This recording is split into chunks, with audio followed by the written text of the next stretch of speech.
नमस्कार दोस्तों, स्वागत है आपका हमारे YouTube चैनल एग्ज़ामोफोबिया में। जैसा कि हम लोग 69वीं बिहार PCS प्रिलिमिनरी एग्ज़ाम की प्रिपरेशन में जुटे हुए हैं और इस प्रिपरेशन के दौरान हम लोग विभिन्न संस्थानों के मॉडल टेस्ट पेपर सॉल्व कर रहे हैं। तो कल हम लोगों ने दृष्टि IAS संस्थान का मॉडल टेस्ट संख्या 5 सॉल्व किया था। आज हम लोग देखेंगे दृष्टि IAS संस्थान का मॉडल टेस्ट पेपर 6, जो कि पॉलिटी यानी हमारी भारतीय राज्य व्यवस्था, भारतीय संविधान पर आधारित है। ठीक है मित्रों, स्टार्ट करते हैं हम ना।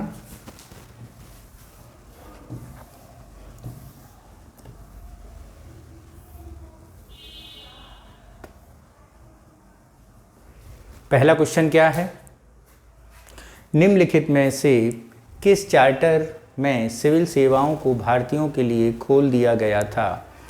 ऑप्शन ए है चार्टर अधिनियम 1813, बी चार्टर अधिनियम 1833, सी चार्टर अधिनियम 1853। ठीक है,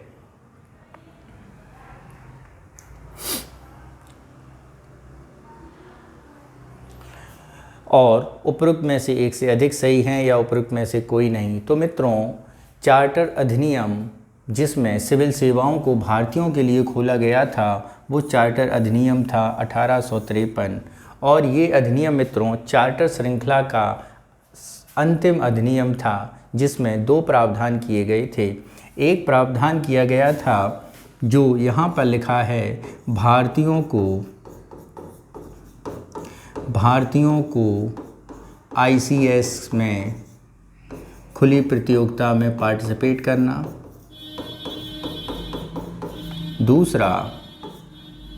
दूसरा जो प्रावधान किया गया था मित्रों, वो किया गया था क्या कि सिविल सेवा के अंतर्गत प्रशासनिक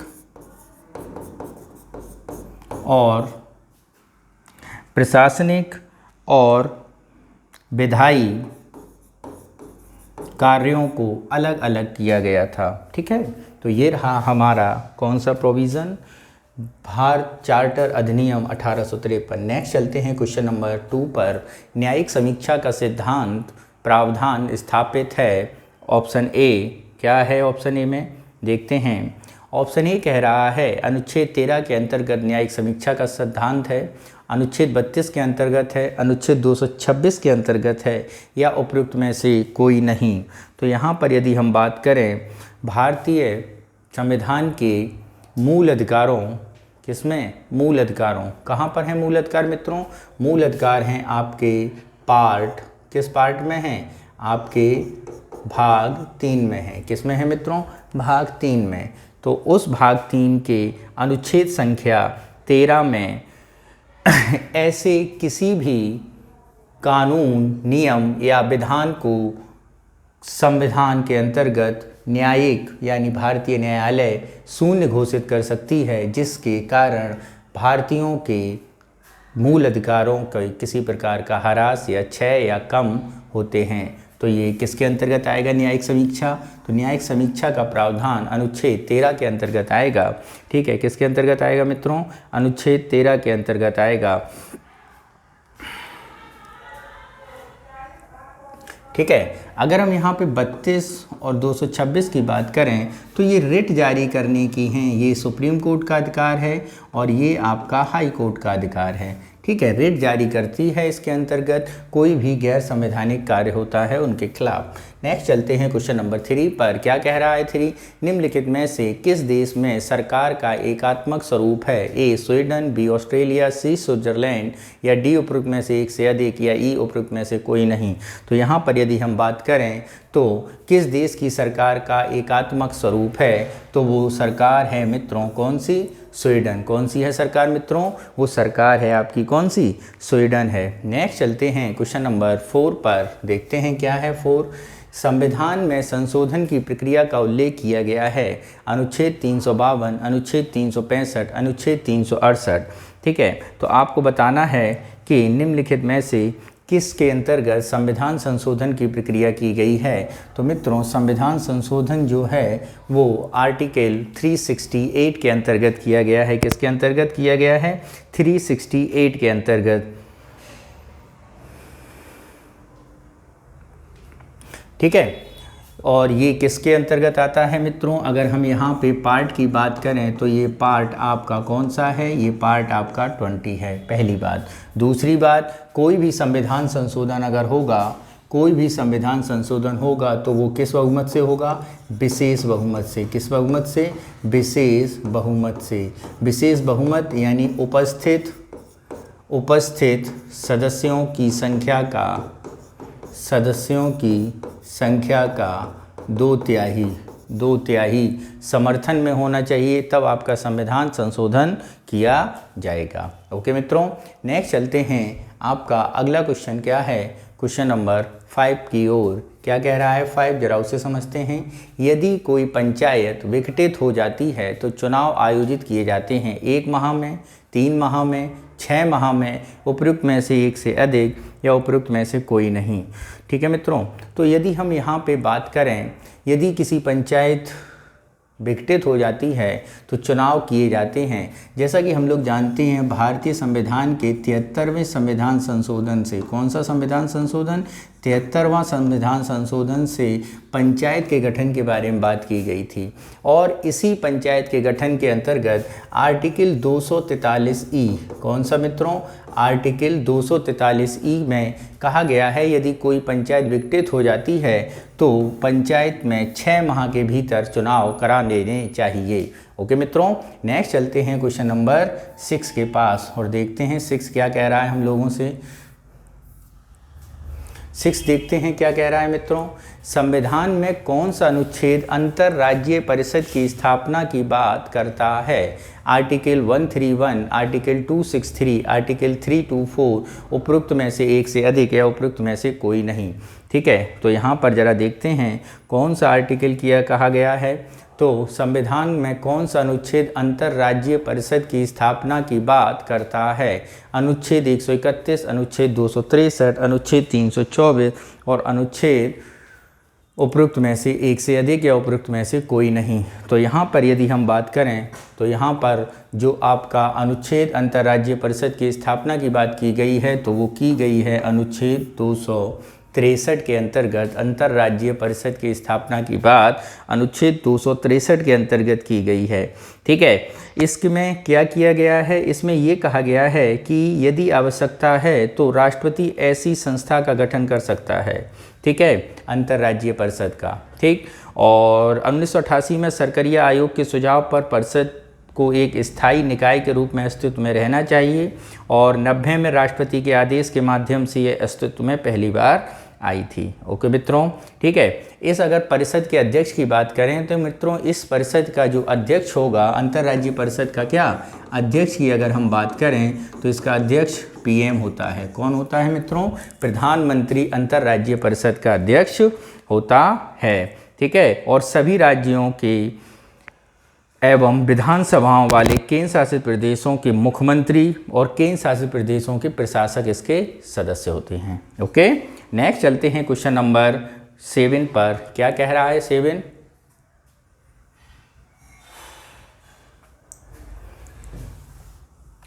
निम्नलिखित में से कौन सा मूलतः राष्ट्रीय आपातकाल के दौरान स्वतः निलंबित हो जाता है? आर्टिकल 21, आर्टिकल 20, आर्टिकल 19, उपयुक्त में से एक से अधिक या उपयुक्त में से कोई नहीं। तो यदि भारतीय संविधान में यदि भारत में कभी नेशनल इमरजेंसी लगे, जैसा कि हम लोग जानते हैं नेशनल इमरजेंसी किस आर्टिकल में है? राष्ट्रीय आपातकाल 352 में है। किस में है मित्रों? आर्टिकल 352 में है आपका राष्ट्रीय आपातकाल। तो अगर भविष्य कभी भी राष्ट्रीय आपातकाल लगता है तो आर्टिकल 358 के अंतर्गत, किस अंतर्गत? अगर राष्ट्रीय आपातकाल लगा 352 तो इसके अंतर्गत होगा क्या कि आपका आर्टिकल 358, कौन सा? 358 के अंतर्गत आपका आर्टिकल 19 कैसा कर दिया जाएगा? निलंबित कर दिया जाएगा। अगला क्वेश्चन देखते हैं, क्वेश्चन नंबर 8। क्या कह रहा है 8? प्रस्तावना में शब्दों को प्रकट होने के क्रम में उनका सही क्रम का चयन कीजिए। यानी आपको ये बताना है कि प्रस्तावना में शब्दों को किस क्रम में प्रस्तुत किया गया है। जैसे है समाजवादी, न्याय सम्मत, बंधुत्व। समाजवादी, समता, न्याय, बंधुत्व। बंधुत्व, समता, न्याय, समाजवादी। तो यदि हम प्रस्तावना की बात करें तो प्रस्तावना में भारत को एक ऐसे गणराज्य समाज जिसमें समाजवादी, समान न्याय, समता और बंधुत्व की भावना हो, ये क्रम बिल्कुल सही है। यानी आपका आंसर क्या होगा? आपका आंसर सी होगा। नेक्स्ट चलते हैं क्वेश्चन नंबर 9 पर। क्या कह रहा है? निम्नलिखित में से कौन सा निर्देशक तत्व भारतीय संविधान के भाग 4 के अंतर्गत प्रदान नहीं किया गया है? पहला, मातृभाषा में शिक्षा। बी, सहकारी समितियों को बढ़ावा देना। सी, न्यायपालिका और कार्यपालिका का पृथक्करण। और डी, उपयुक्त में से एक से अधिक सही हैं या उपयुक्त में से कोई नहीं। तो आपको बताना है कि कौन सा ऐसा तत्व है जो संविधान में भाग 4 में नहीं है। तो मित्रों, यदि हम यहाँ पे बात करें मातृभाषा में शिक्षा, ये भाग 4 में नहीं दी गई है। यानी इसका ऑप्शन क्या होगा? ऑप्शन ए हमारा सही होगा। ठीक है,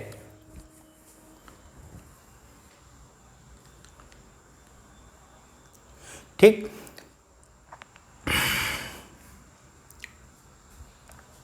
ठीक है, मातृभाषा के संबंध में 351, ठीक है, आर्टिकल 335 इनमें बात की गई है, डीपीएसपी में नहीं की गई है। नेक्स्ट आ जाओ।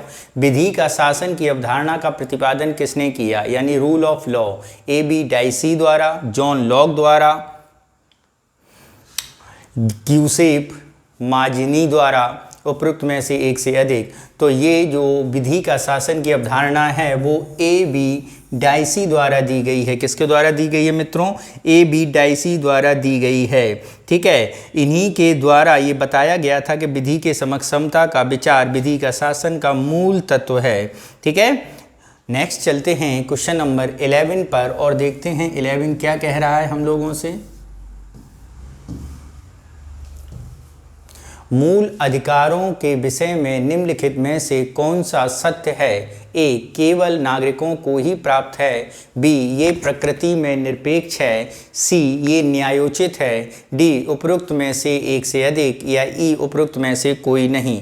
तो यहाँ पर यदि हम बात करें मूल अधिकारों के विषय में निम्नलिखित में से कौन सा तत्व सही है, तो ये हैं आपके, ये कैसे हैं? ये न्यायोचित हैं। यानी इनका जो बात की जाती है वो कैसे हैं? न्यायोचित हैं। अगर इसके अलावा भी बात करें तो इनमें कुछ अधिकार ऐसे हैं जो केवल मूल नागरिकों को दिए गए हैं और कुछ मूल अधिकार ऐसे हैं जो अन्य लोगों को भी दिए गए हैं। यानी जो पहला स्टेटमेंट कह रहा है केवल नागरिकों को दिए गए, नहीं, नागरिकों के अलावा मूल अधिकार जो भारतीय में विदेशी भी रहते हैं या विदेशी लोग यात्रा करने के तो आते हैं तो उन्हें भी दिए गए हैं। हाँ, लेकिन कुछ ऐसे हैं जैसे 15 हो गया, 16 हो गया, ये आपके भारतीयों को ही प्रदान किए गए हैं। ठीक है, नेक्स्ट चलते हैं क्वेश्चन नंबर 12 पर। क्या कह रहा है 12? निम्नलिखित में से कौन सा भारत में नागरिकता की समाप्ति का एक कारण नहीं है? कौन सा एक कारण नहीं है? ए, त्यागना, भारतीय नागरिकता त्यागी जा सकती है। बर्खास्तगी, भारत राष्ट्रपति बर्खास्त भी कर सकता है। वंचन भी हो सकती है, यानी आपके वंचन द्वारा भी आपकी नागरिकता समाप्त की जा सकती है या वंचित की जा सकती है। तो यदि यहाँ पे बात करें तो ऐसा कौन सा कारण जिससे नागरिकता समाप्त नहीं होगी? ये तीनों कारण ही हैं ऐसे जिनसे नागरिकता समाप्त हो जाएगी। यानी यहाँ पे ऑप्शन कौन सा सही होगा मित्रों? यहाँ पे आपका ऑप्शन नंबर ई सही होगा। नेक्स्ट चलते हैं क्वेश्चन नंबर 13 पर। क्या कह रहा है मित्रों 13? 26 नवंबर 1949 को भारत के संविधान में कितनी अनुसूचियां थीं? यानी जब भारत का संविधान बना तब भारत में कितनी अनुसूचियां लागू की गई थीं? तो यदि हम बात करते हैं भारतीय संविधान की अनुसूचियों की, तो मित्रों जब भारतीय संविधान बना तो ऑप्शन में दिए गए यहाँ पे 8, बी में दिया है 10, सी में दिया है 12 और डी में दिया है एक से अधिक या ई में कोई नहीं। तो यहाँ पे जब 26 नवंबर 1949 को भारतीय संविधान में यानी मूल संविधान में कितनी अनुसूचियाँ थीं? 8 अनुसूचियाँ थीं।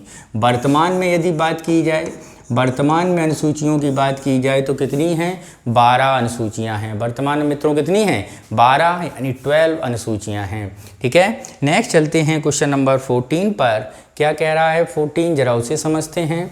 भारतीय संविधान का कौन सा अनुच्छेद समान सिविल संहिता की बात करता है? समान सिविल संहिता यानी यूनिफॉर्म सिविल कोड की बात की जा रही है, और जब से मोदी सरकार आई है तब से यूनिफॉर्म सिविल कोड काफ़ी चर्चा का विषय रहा है। ठीक है, तो ऑप्शन देखते हैं जरा। आर्टिकल 21 में ऐसा है, या आर्टिकल 25 में है, आर्टिकल 44 में है, 51A में है, या आपको बताना है कि इनमें से जो दिए गए हैं ऑप्शन उनमें से कोई नहीं है, या उनमें से एक से अधिक सही हैं। तो यहाँ पे यूनिफॉर्म सिविल कोड के बारे में बात करें तो भारतीय संविधान के पार्ट 4 में DPSP में आर्टिकल 44 में UCI यानी यूनिफॉर्म सिविल कोड UCC की बात की गई है। ठीक है,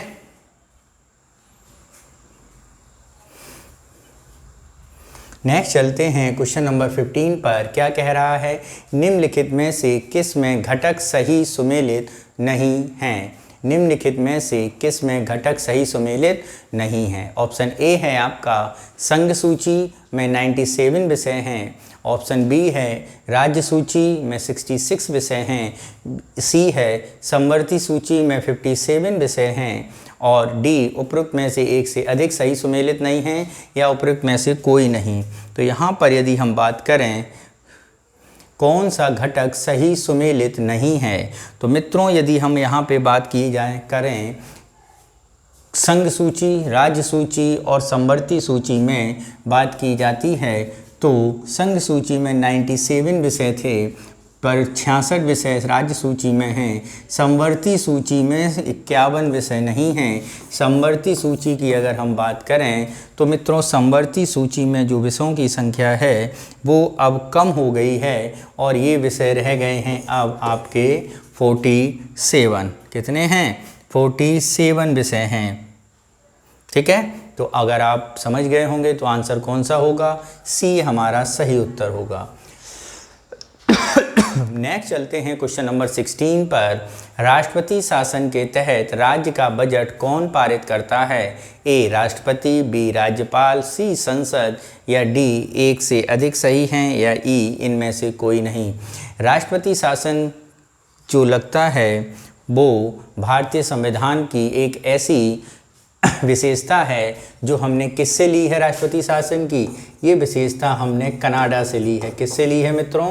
कनाडा से ली गई है। ठीक है,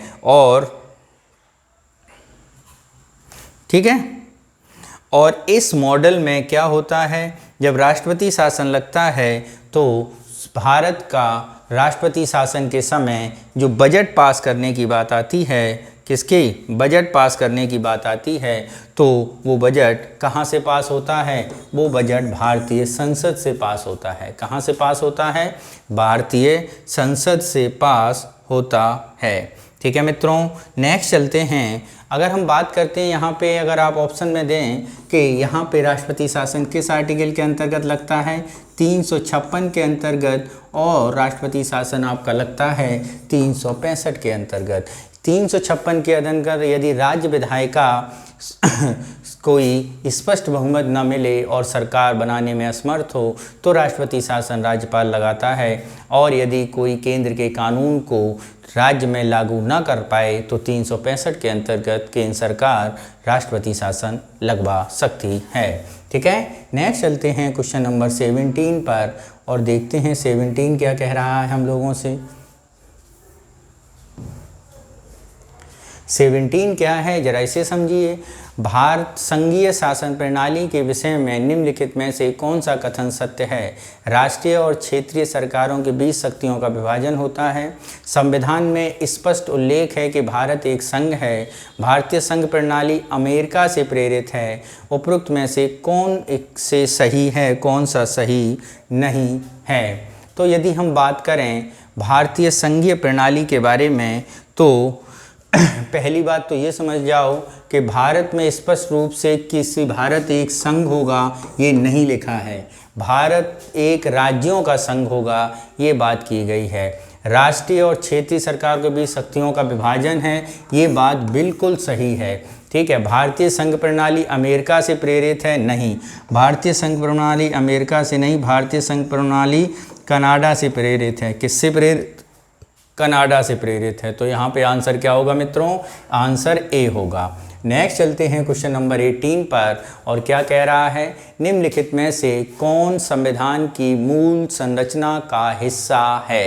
ए न्यायिक समीक्षा, बी न्यायिक सक्रियता, सी न्यायिक अतिरेक, या डी उपरोक्त में से एक से अधिक, या ई उपरोक्त में से कोई नहीं।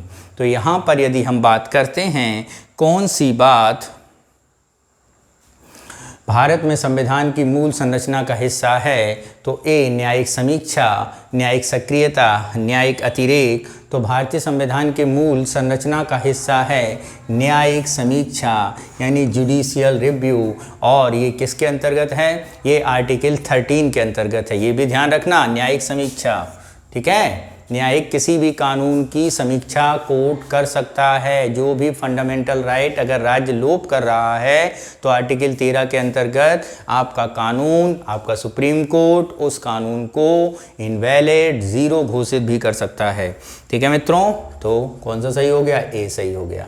नेक्स्ट चलते हैं क्वेश्चन नंबर 19 पर। क्या है? 42वें संविधान संशोधन अधिनियम द्वारा निम्नलिखित में से कौन सा परिवर्तन किया गया है? ए प्रस्तावना का संशोधन, बी अनुच्छेद 352 के तहत सशस्त्र विद्रोह का सम्मिलन, सी शिक्षा का अधिकार एक मूल अधिकार के रूप में, डी उपरोक्त में से एक से अधिक, और या ई उपरोक्त में से कोई नहीं। तो यहाँ पर यदि हम बात करते हैं 42वें संविधान संशोधन अधिनियम द्वारा निम्नलिखित में से कौन सा परिवर्तन किया गया है? तो 42वें संविधान संशोधन द्वारा प्रस्तावना में संशोधन किया गया था। किस में किया गया था मित्रों? प्रस्तावना में समाजवादी शब्द जोड़ा गया था और अन्य शब्द भी जोड़े गए थे, यानी आपका कौन सा आर्टिकल होगा? ऑप्शन होगा, ऑप्शन ए हमारा सही होगा। नेक्स्ट चलते हैं हम लोग अपने अगले क्वेश्चन पर, जिस क्वेश्चन संख्या है 20। ठीक है, क्या कह रहा है? भारतीय संविधान के अनुसार अनुच्छेद 51A के तहत निम्नलिखित में से कौन सा मूल कर्तव्य नहीं है? ए कर का भुगतान करना, बी प्राकृतिक पर्यावरण की रक्षा एवं सुधार करना, सी राष्ट्रीय ध्वज का आदर करना, या डी उपरोक्त में से एक से अधिक, या ई उपरोक्त में से कोई नहीं। तो यहाँ पर यदि हम बात करें 51A के अंतर्गत मूल कर्तव्य कौन सा नहीं है? तो मूल कर्तव्य किसी को टैक्स अदा करना आपका मूल कर्तव्य नहीं है। ठीक है, नेक्स्ट चलते हैं क्वेश्चन नंबर 21 पर। क्या कह रहा है 21? उसे समझते हैं। क्या है? संविधान के अनुच्छेद 12 के तहत निम्नलिखित में से कौन सा राज्य के अंतर्गत नहीं आता है? अनुच्छेद 12 के तहत कौन राज्य के अंतर्गत नहीं आता है? LIC ऑफ इंडिया, गेल और HDFC बैंक। ठीक है, और उपरोक्त में से एक से अधिक या उपरोक्त में से कोई नहीं।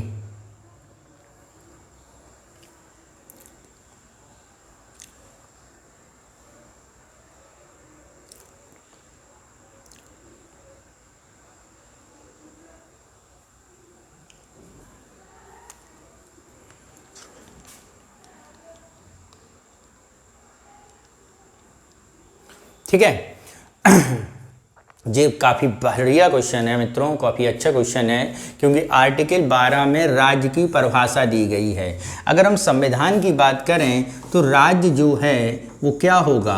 तो राज्य आपका, हम ऐसे बांट देंगे, राज्य आपका केंद्र सरकार हो जाएगी, केंद्र सरकार के सभी कार्यालय हो जाएंगे।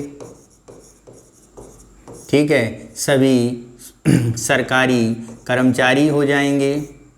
यहाँ पे सेम एज इट राज्य हो जाएगा, राज्य कार्यालय हो जाएगा और सारी सरकारी कर्मचारी हो जाएंगे। ग्राम पंचायत हो जाएगी, नगर पालिका हो जाएगी, नगर निगम हो जाएगा। ये सारे आपके राज्य कहलाएंगे।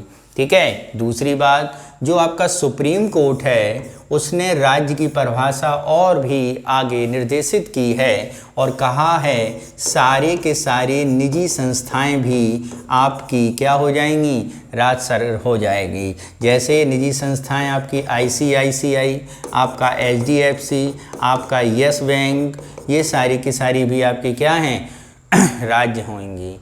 तो यहाँ पर ये तीनों आपके राज्य हो जाएंगे। कौन सा नहीं होगा, आपका ई होगा, यानी नन ऑफ दीज आपका आंसर हो जाएगा। नेक्स्ट चलते हैं क्वेश्चन नंबर 2 पर और देखते हैं क्या कह रहा है 22। निम्नलिखित में से स्वतंत्रता के बाद भाषाई आधार पर, किसके आधार पर, भाषाई आधार पर किस राज्य का पुनर्गठन किया गया था। Option A Karnataka, option B Andhra Pradesh, option C Kerala, option D उपरोक्त में से एक से अधिक, ऑप्शन ई उपरोक्त में से कोई नहीं।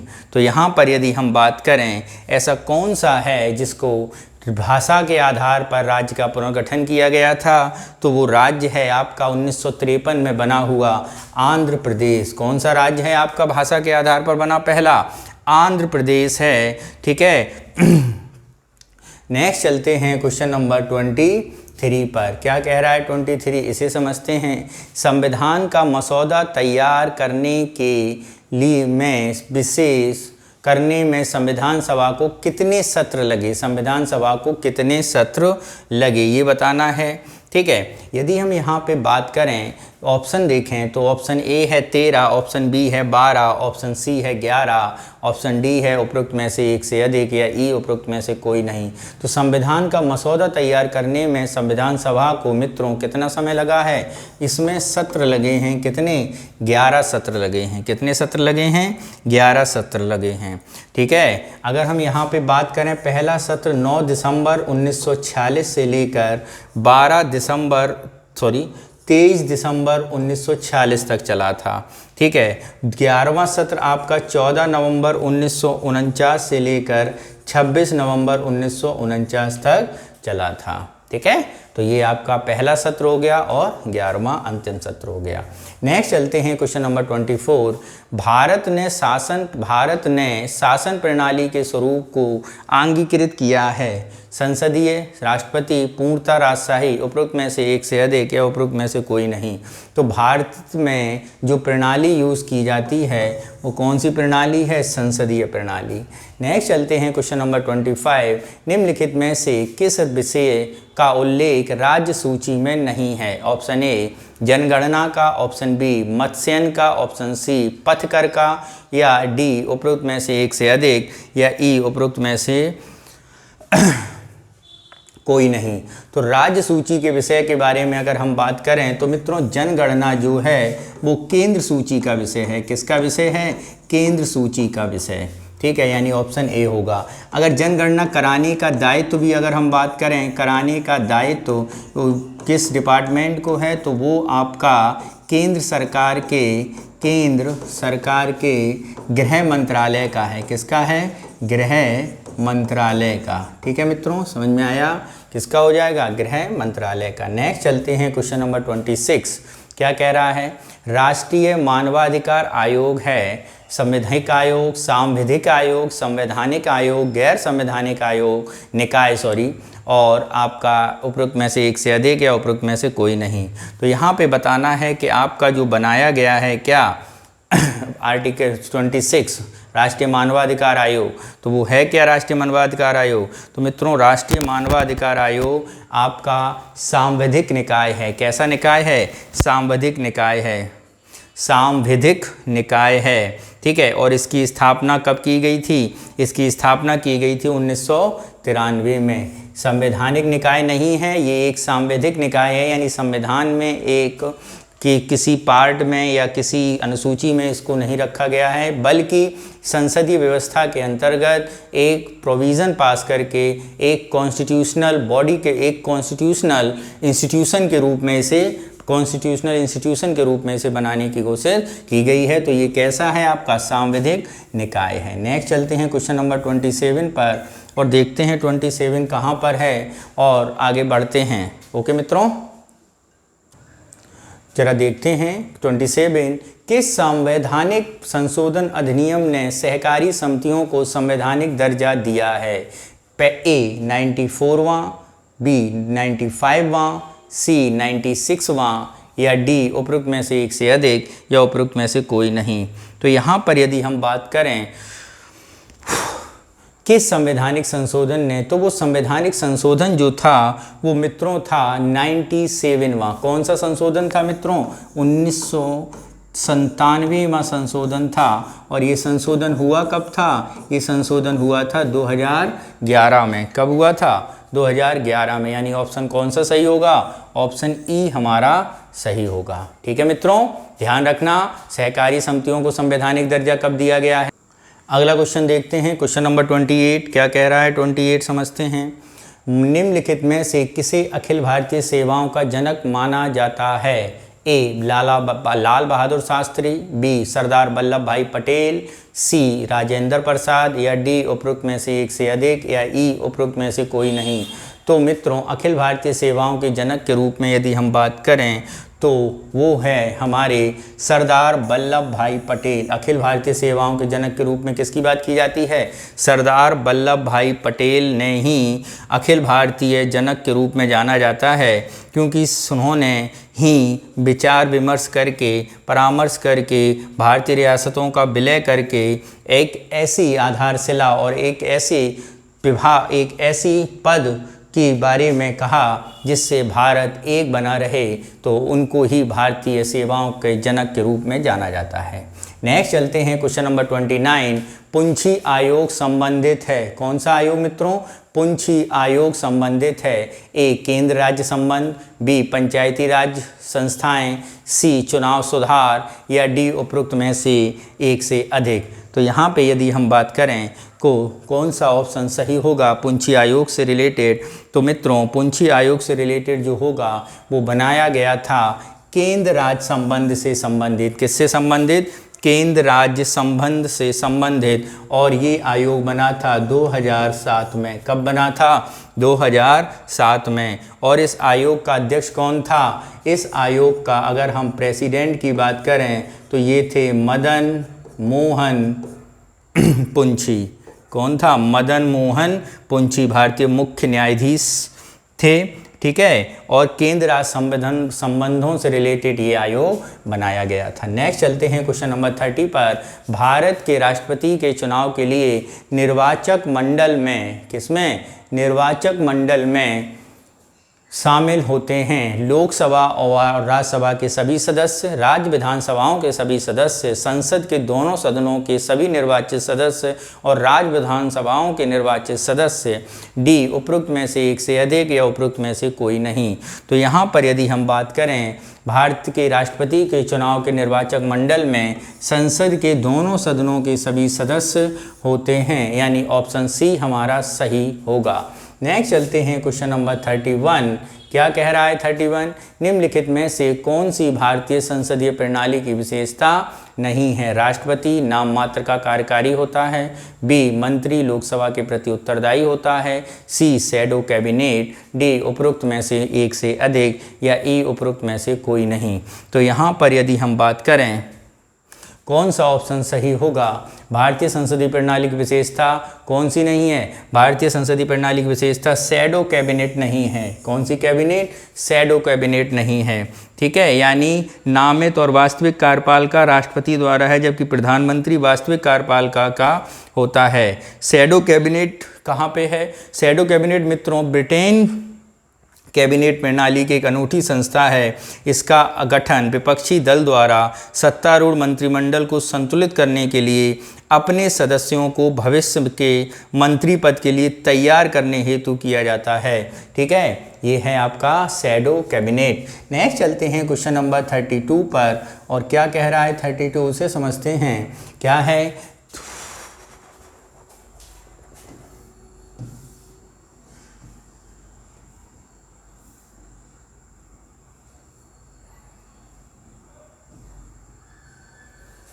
लोकसभा अध्यक्ष के संबंध में निम्नलिखित कथनों पर विचार कीजिए। 10वीं अनुसूची में भारतीय संसूची के तहत दल बदल के उपबंध के आधार पर लोकसभा अध्यक्ष सदस्य की निर्धारता का प्रश्न निपटारा करता है। सामान्य स्थिति में मत नहीं देता है, परंतु बराबरी की स्थिति में मत दे सकता है।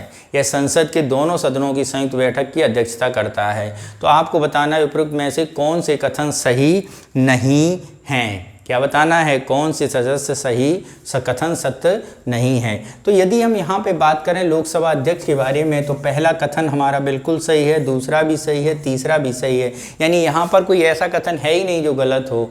यानी यहाँ पर अगर हम बात करेंगे तो उपरोक्त में से कोई नहीं ऑप्शन हमारा जाएगा, यानी ऑप्शन ई हमारा सही होगा। नेक्स्ट चलते हैं क्वेश्चन नंबर 33 पर। क्या कह रहा है 33? सर्वोच्च न्यायालय के न्यायाधीश के संदर्भ में निम्नलिखित कथनों पर विचार कीजिए। सर्वोच्च न्यायालय के न्यायाधीश के कथनों पर विचार करना है, जरा देखिए, विचार करिए। सर्वोच्च न्यायालय के न्यायाधीश के रूप में नियुक्ति के लिए संविधान में न्यूनतम आयु निर्धारित नहीं की गई है। न्यूनतम आयु निर्धारित नहीं की गई है। ठीक है, आगे चलते हैं।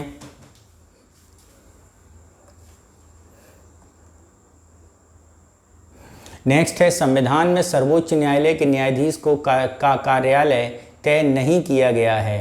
ओके, सर्वोच्च न्यायालय के न्यायाधीश को राष्ट्रपति द्वारा शपथ दिलाई जाती है।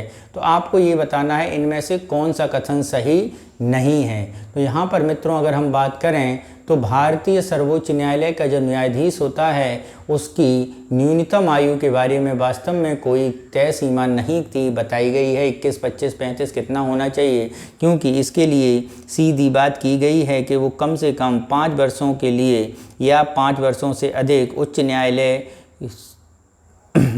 में क्या कर रहा हो, न्यायाधीश रहा हो, या 10 वर्षों तक किसी हाई कोर्ट में प्रैक्टिस कर रहा हो। यहाँ आयु की कोई बात नहीं की गई है।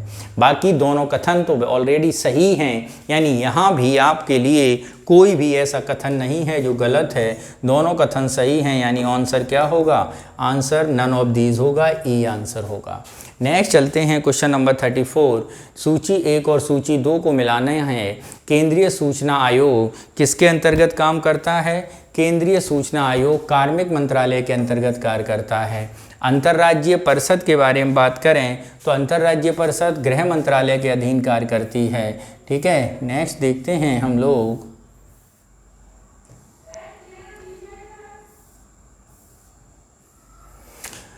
राष्ट्रीय अनुसूचित जाति सामाजिक न्याय और अधिकारिता मंत्रालय के अधीन कार्य करता है। वित्त आयोग वित्त मंत्रालय के अधीन कार्य करता है। यानी कौन सा ऑप्शन सही है, ए ऑप्शन हमारा सही होगा। नेक्स्ट चलते हैं क्वेश्चन नंबर 35। क्या कह रहा है 35? सर्वोच्च न्यायालय ने किस मामले में संविधान की मूल संरचना का सिद्धांत प्रतिपादित किया है? ए गोलकनाथ मामले 1967, केशवानंद भारती मामले 1973, शंकरी प्रसाद मामला 1951, उपरोक्त में से एक से अधिक या उपरोक्त में से कोई नहीं।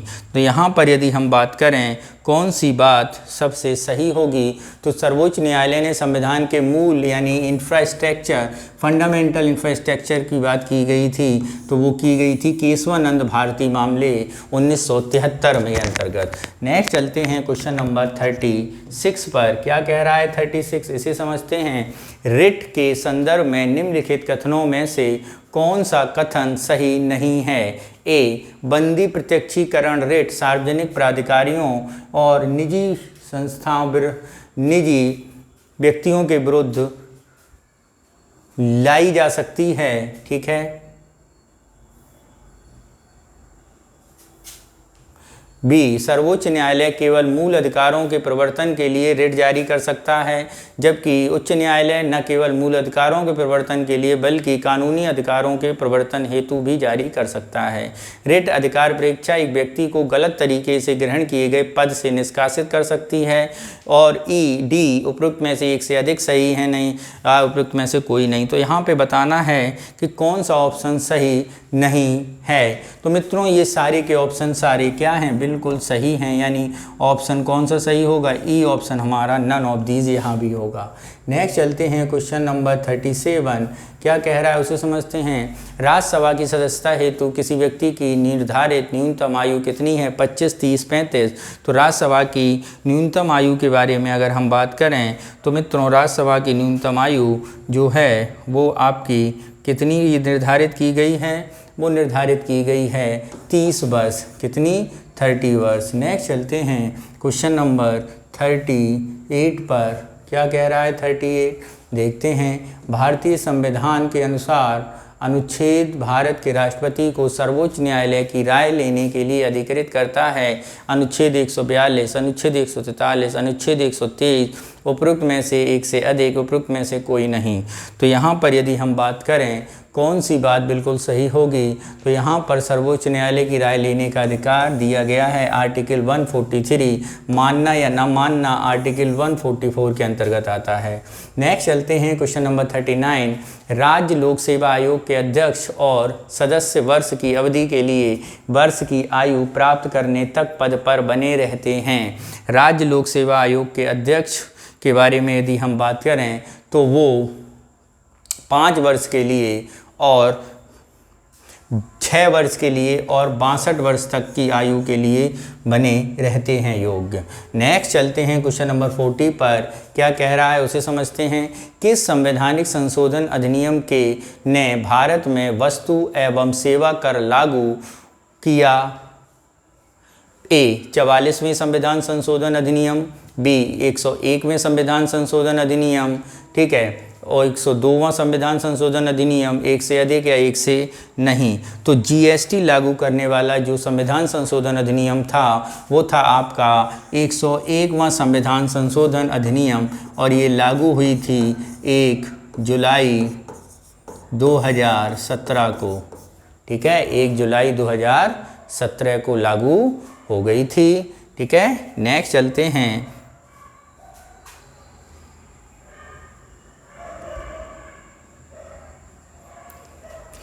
यदि हम बात करें कि इसके अंतर्गत संविधान में आर्टिकल 279A जोड़ा गया है। कौन सा जोड़ा गया है?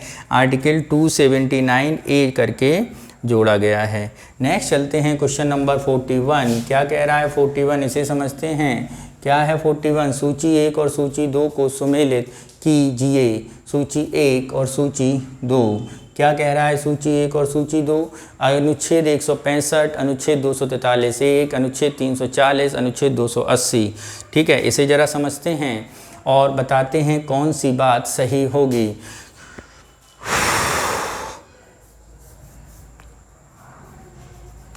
तो यहाँ पर कौन सा ऑप्शन सही होगा उसे ज़रा देखें। अनुच्छेद 165 जो बात कर रहा है वो राज्य महाधिवक्ता की बात करता है। अनुच्छेद 243(1) अगर बात करें राज्य वित्त आयोग। 340 के अंतर्गत अगर हम बात करें तो राज्य पिछड़ा आयोग। 280 के अंतर्गत करें तो राज्य वित्त आयोग। यानी 4, 3, 2, 1 और 2। 4, 3, 1, 2 यानी ऑप्शन सी हमारा सही होगा। कौन सा होगा? ऑप्शन सी हमारा सही होगा। नेक्स्ट चलते हैं क्वेश्चन नंबर 42 पर। क्या कह रहा है 42? उसे समझते हैं और उसको हल करते हैं।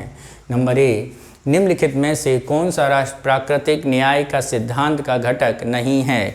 प्राकृतिक न्याय के सिद्धांत का घटक ऑप्शन ए, किसी को भी स्वयं के विषय में निर्णायक नहीं बनना चाहिए। बी, पक्षकार प्रत्येक कारण और प्राधिकारों द्वारा लिए गए निर्णय को जानने की हकदार है। सी, किसी व्यक्ति को बिना सुने उसकी निंदा की जा सकती है। ऑप्शन डी, उपरोक्त में से एक से अधिक। तो आपको बताना है प्राकृतिक न्याय सिद्धांत का घटक कौन सा नहीं है। तो यदि प्राकृतिक न्याय सिद्धांत के बारे में बात करें, किसी को भी स्वयं के विषय में निर्णायक नहीं बनना चाहिए किसी के विषय में, बिल्कुल बात सही है। पक्षकार प्रत्येक कारण के प्राधिकारी के लिए निर्णय लिए जाने का हकदार है, ये भी सही है। किसी व्यक्ति को बिना सुने उसकी निंदा की जा सकती, ये बात गलत है। बिना सुने आप उसकी निंदा नहीं कर सकते हैं। तो इसका आंसर क्या होगा मित्रों? इसका आंसर सी होगा, क्योंकि यहाँ भी हमसे क्या पूछा गया था? हमसे नहीं ही पूछा गया था। ठीक है, नेक्स्ट चलते हैं क्वेश्चन नंबर 43 पर। क्या कह रहा है 43? इसे समझते हैं। भारतीय संविधान में मूल कर्तव्य जोड़े गए। ए, 7वां संवैधानिक संशोधन अधिनियम 1956 द्वारा, 42वें संविधान संशोधन अधिनियम 1976 द्वारा, 44वें संविधान संशोधन अधिनियम 1978 द्वारा, या उपरोक्त में से एक से अधिक सही होगा। तो भारतीय संविधान में जो मूल कर्तव्य जोड़े गए थे मित्रों, वो सरदार स्वर्ण सिंह की अनुशंसा पर जोड़े गए थे। सरदार स्वर्ण सिंह की अनुशंसा पर, और वो संशोधन था आपका 42वां संविधान संशोधन। यानी कौन सा ऑप्शन सही होगा? बी ऑप्शन हमारा सही होगा। नेक्स्ट चलते हैं क्वेश्चन नंबर 44।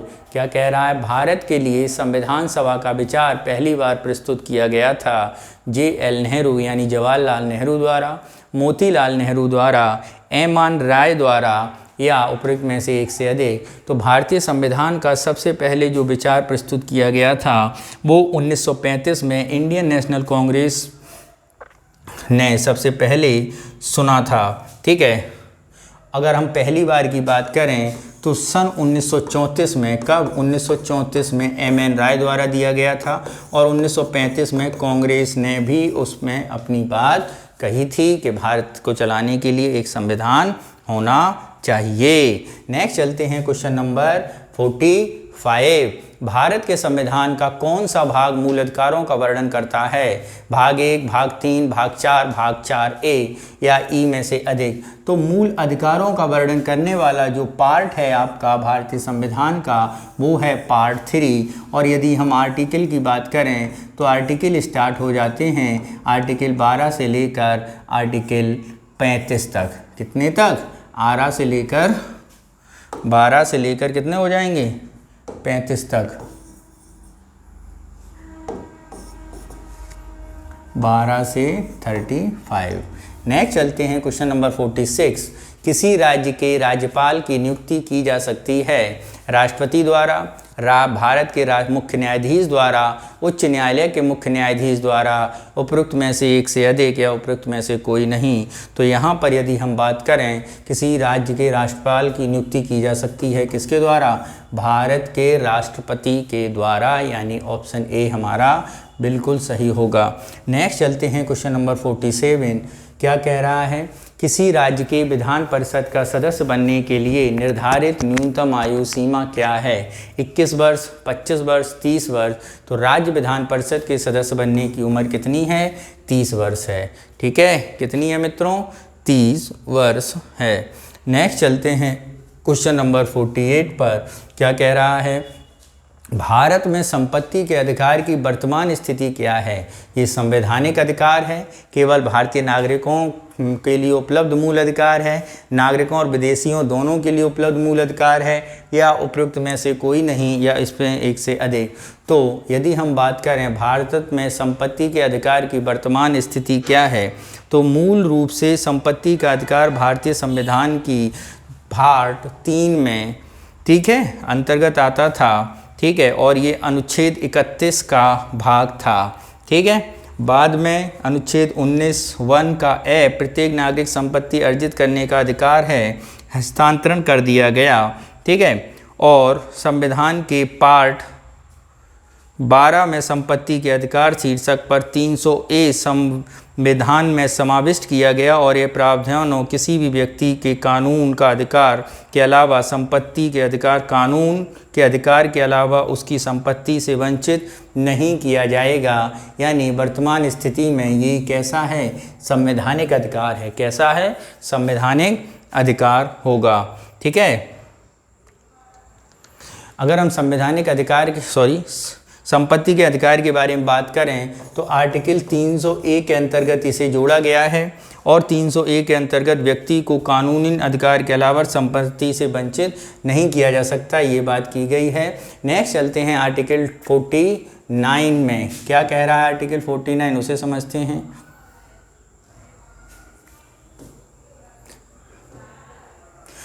में संविधान संशोधन के अंतर्गत 2002 के संदर्भ में कथनों पर विचार कीजिए। निम्नलिखित कथनों पर क्या करना है? हम लोगों को विचार करना है। जरा देखते हैं क्या है। इसके द्वारा अनुच्छेद 21A समाविष्ट किया गया, जिसने शिक्षा के अधिकार को 6 से 14 वर्ष की आयु वर्ग के मूल अधिकार बना दिया। ओके। अनुच्छेद 45 की विषय वस्तु को परिवर्तित कर दिया और 6 से कम वर्ष के बच्चों की शुरुआती देखभाल और उनकी शिक्षा की व्यवस्था की गई। 51A के तहत नया मूल कर्तव्य जोड़ा गया। तो 86 में संविधान संशोधन से रिलेटेड जो ये सारी बातें की गई हैं, ये मित्रों सारी बातें क्या हैं, बिल्कुल की बिल्कुल सही हैं। यानी तीनों बातें क्या हो जाएंगी, सही हो जाएंगी। तो ऑप्शन कौन सा सही हो जाएगा, ऑप्शन डी हमारा सही हो जाएगा। यानी तीनों बातें बिल्कुल सही हैं। नेक्स्ट चलते हैं क्वेश्चन नंबर 50 पर और देखते हैं 50 क्या कह रहा है। निम्नलिखित में से कौन सा 73वां संविधान संशोधन अधिनियम 1992 का परिणाम नहीं है। क्या भारतीय संविधान के अनुच्छेद 243D अरुणाचल प्रदेश पर प्रयोज्य नहीं होता है। तो अगर हम बात करें 243D अरुणाचल प्रदेश पर प्रायोजित नहीं होता है, ये बात गलत है। ये प्रायोजित होता है केवल नागालैंड, मिजोरम, मणिपुर, त्रिपुरा, यहाँ पर ये प्रायोजित नहीं है। ठीक है। नेक्स्ट चलते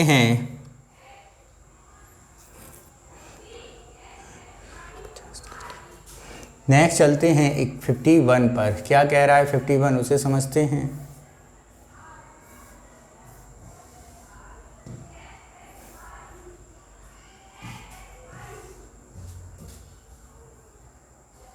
निम्नलिखित में से कौन सा सही सुमेलित नहीं है। नगर पंचायत, अर्ध शहरी क्षेत्र, नगर परिषद, बड़ा शहरी क्षेत्र, नगर निगम, छोटा शहरी क्षेत्र।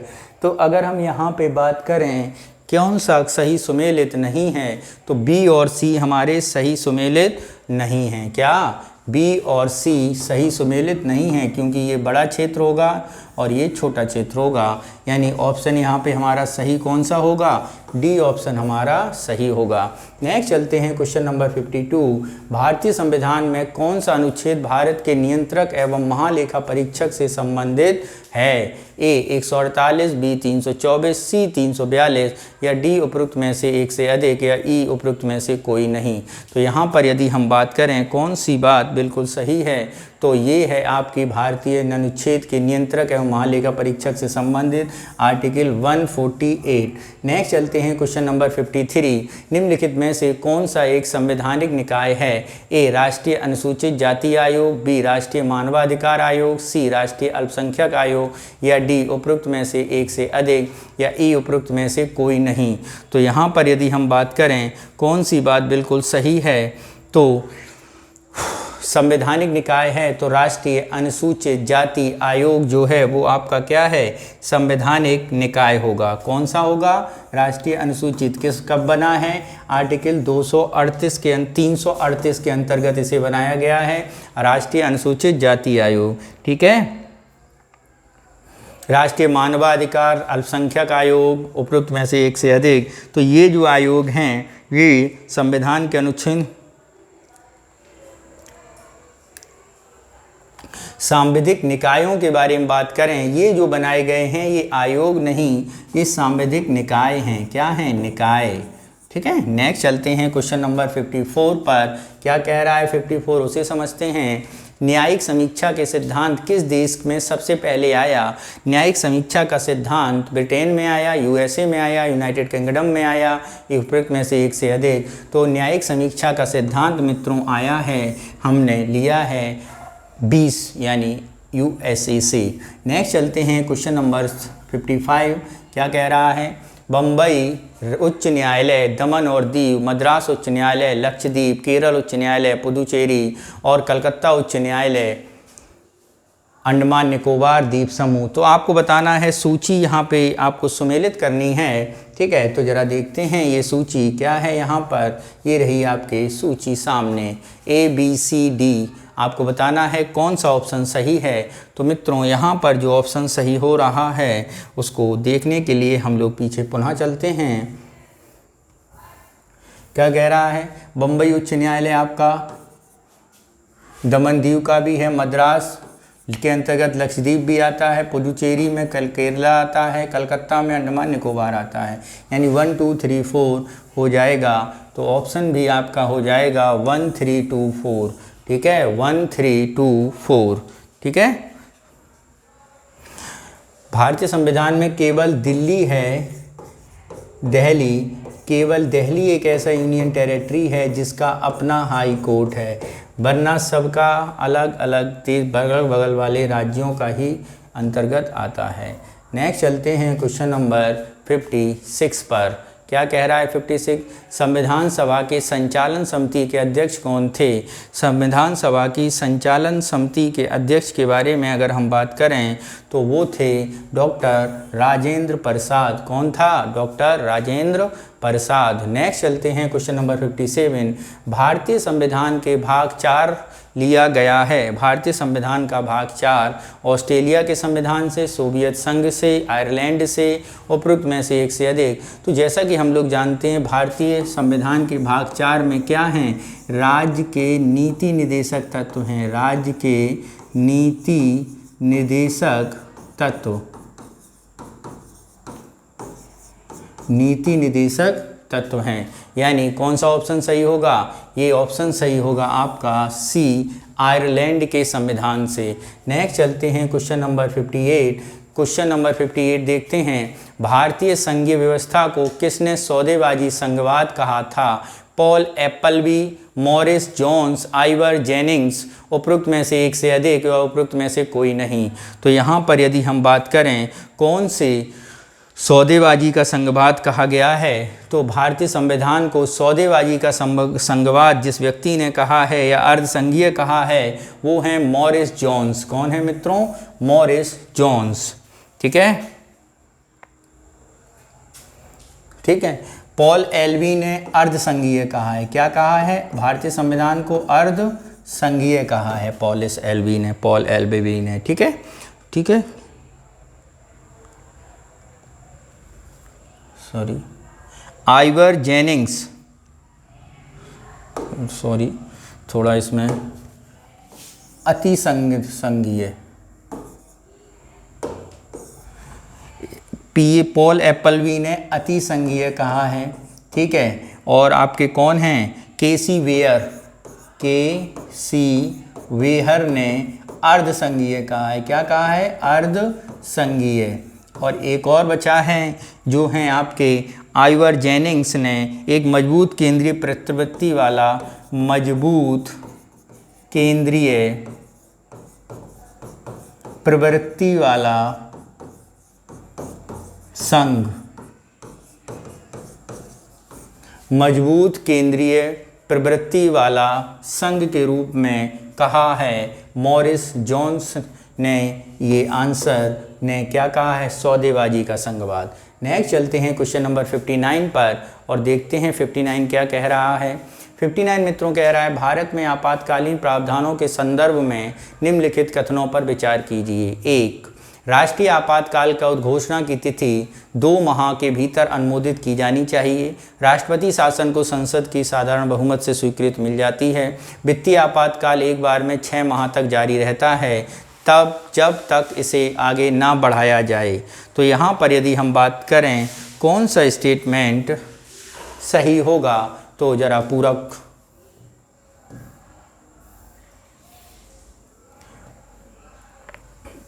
तो 59 कह क्या रहा है? 59 में कह रहा है कथनों पर विचार कीजिए। कथनों पर विचार कर लिया। अब विचार करने पर बताना क्या है, कौन सा कथन सही है।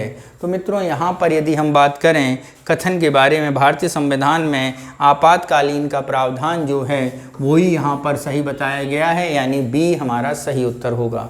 नेक्स्ट चलते हैं क्वेश्चन नंबर 60 पर। क्या कह रहा है उसे समझते हैं।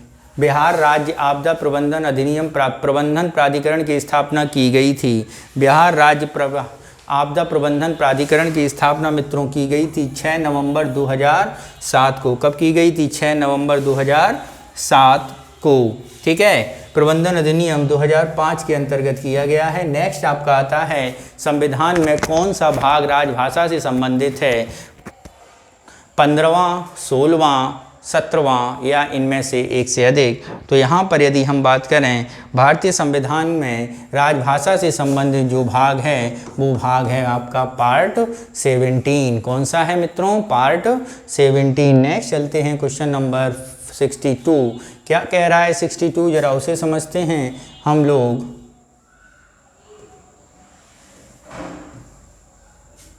भारत निर्वाचन आयोग के संदर्भ में निम्नलिखित कथनों पर विचार कीजिए। संविधान ने निर्वाचन आयोग के सदस्यों को अहर्ता निर्धारित नहीं की है। भारत निर्वाचन आयोग का व्यय भारत के संचित निधि में नहीं लिया जाता है। संविधान की सेवानिवृत्ति के बाद निर्वाचन आयुक्तों को सरकार द्वारा अन्य नियुक्तियों पर रोक नहीं लगाई है। तो यहाँ पर आपको बताना है कौन से कथन सही हैं। यहाँ पे क्या बताना है, कौन से कथन सही हैं। तो मित्रों यहाँ पर भारतीय संविधान में निर्वाचन आयोग के सदस्यों की अहर्ता निर्धारित नहीं है, यही कथन सही है। बाकी ये दोनों कथन गलत हैं, यानी ऑप्शन ए हमारा सही होगा। नेक्स्ट चलते हैं क्वेश्चन नंबर 63 पर। क्या कह रहा है 63, इसे समझते हैं। निम्नलिखित में से कौन सा मूल अधिकार केवल भारतीय नागरिकों को उपलब्ध है, विदेशियों को नहीं। ऑप्शन देखते हैं यहाँ पर हम लोग। ऑप्शन है वाक स्वतंत्रता, व्यक्ति की स्वतंत्रता का अधिकार यानी आर्टिकल 19, ठीक है, धार्मिक मामलों में प्रबंधन की स्वतंत्रता, जीवन में व्यक्तिगत स्वतंत्रता की सुरक्षा, उपरोक्त में से एक से अधिक या उपरोक्त में से कोई नहीं। तो निम्नलिखित में से आर्टिकल ए जो है यानी 19 जो है केवल भारतीयों को दिया गया है, ठीक है, किन्हें दिया गया है, केवल भारतीयों को, यानी 19 ऑप्शन ए हमारा सही होगा। कौन सा सही होगा, ए हमारा सही होगा। अब यहाँ पर और भी आर्टिकल यहाँ पे देख लेते हैं। 15 हो गया, 16 हो गया, ठीक है, 19 हो गया, 29 हो गया और 30 हो गया। ये किसे दिए गए हैं, केवल इंडियंस को, और अन्य जो दिए गए हैं वो दोनों को दिए गए, यानी 15, 16, 19, 29 और 30। नेक्स्ट चलते हैं क्वेश्चन नंबर 64 के पास और देखते हैं 64 क्या कह रहा है। शक्ति पृथक्करण का सिद्धांत संविधान के किस अनुच्छेद के अंतर्गत आता है। अनुच्छेद 45, अनुच्छेद 47, अनुच्छेद 50 और उपरोक्त में से एक से अधिक या उपरोक्त में से कोई नहीं। तो यहाँ पर यदि हम बात करें कौन सा ऑप्शन सही होगा, तो यहाँ पर यदि हम बात करें तो ऑप्शन सी हमारा सही होगा। अनुच्छेद 50 के अंतर्गत शक्ति पृथक्करण का सिद्धांत आता है।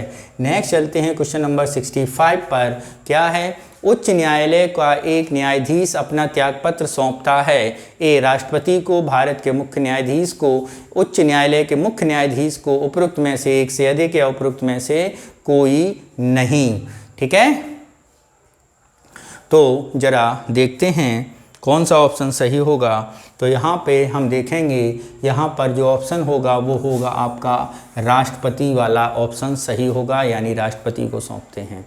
नेक्स्ट चलते हैं क्वेश्चन नंबर 66। क्या कह रहा है, राज्य मानवाधिकार आयोग के अध्यक्ष की नियुक्ति कौन करता है। उच्च न्यायालय के मुख्य न्यायाधीश, मुख्यमंत्री, राष्ट्रपति, उपरोक्त में से एक से अधिक या उपरोक्त में से कोई नहीं। तो यहाँ पर यदि हम बात करें राज्य मानवाधिकार आयोग के अध्यक्ष की नियुक्ति कौन करता है। राज्य मानवाधिकार आयोग की नियुक्ति की जाती है, एक बहुसदस्यीय आयोग है जिसमें एक अध्यक्ष और 2 सदस्य होते हैं, ठीक है। और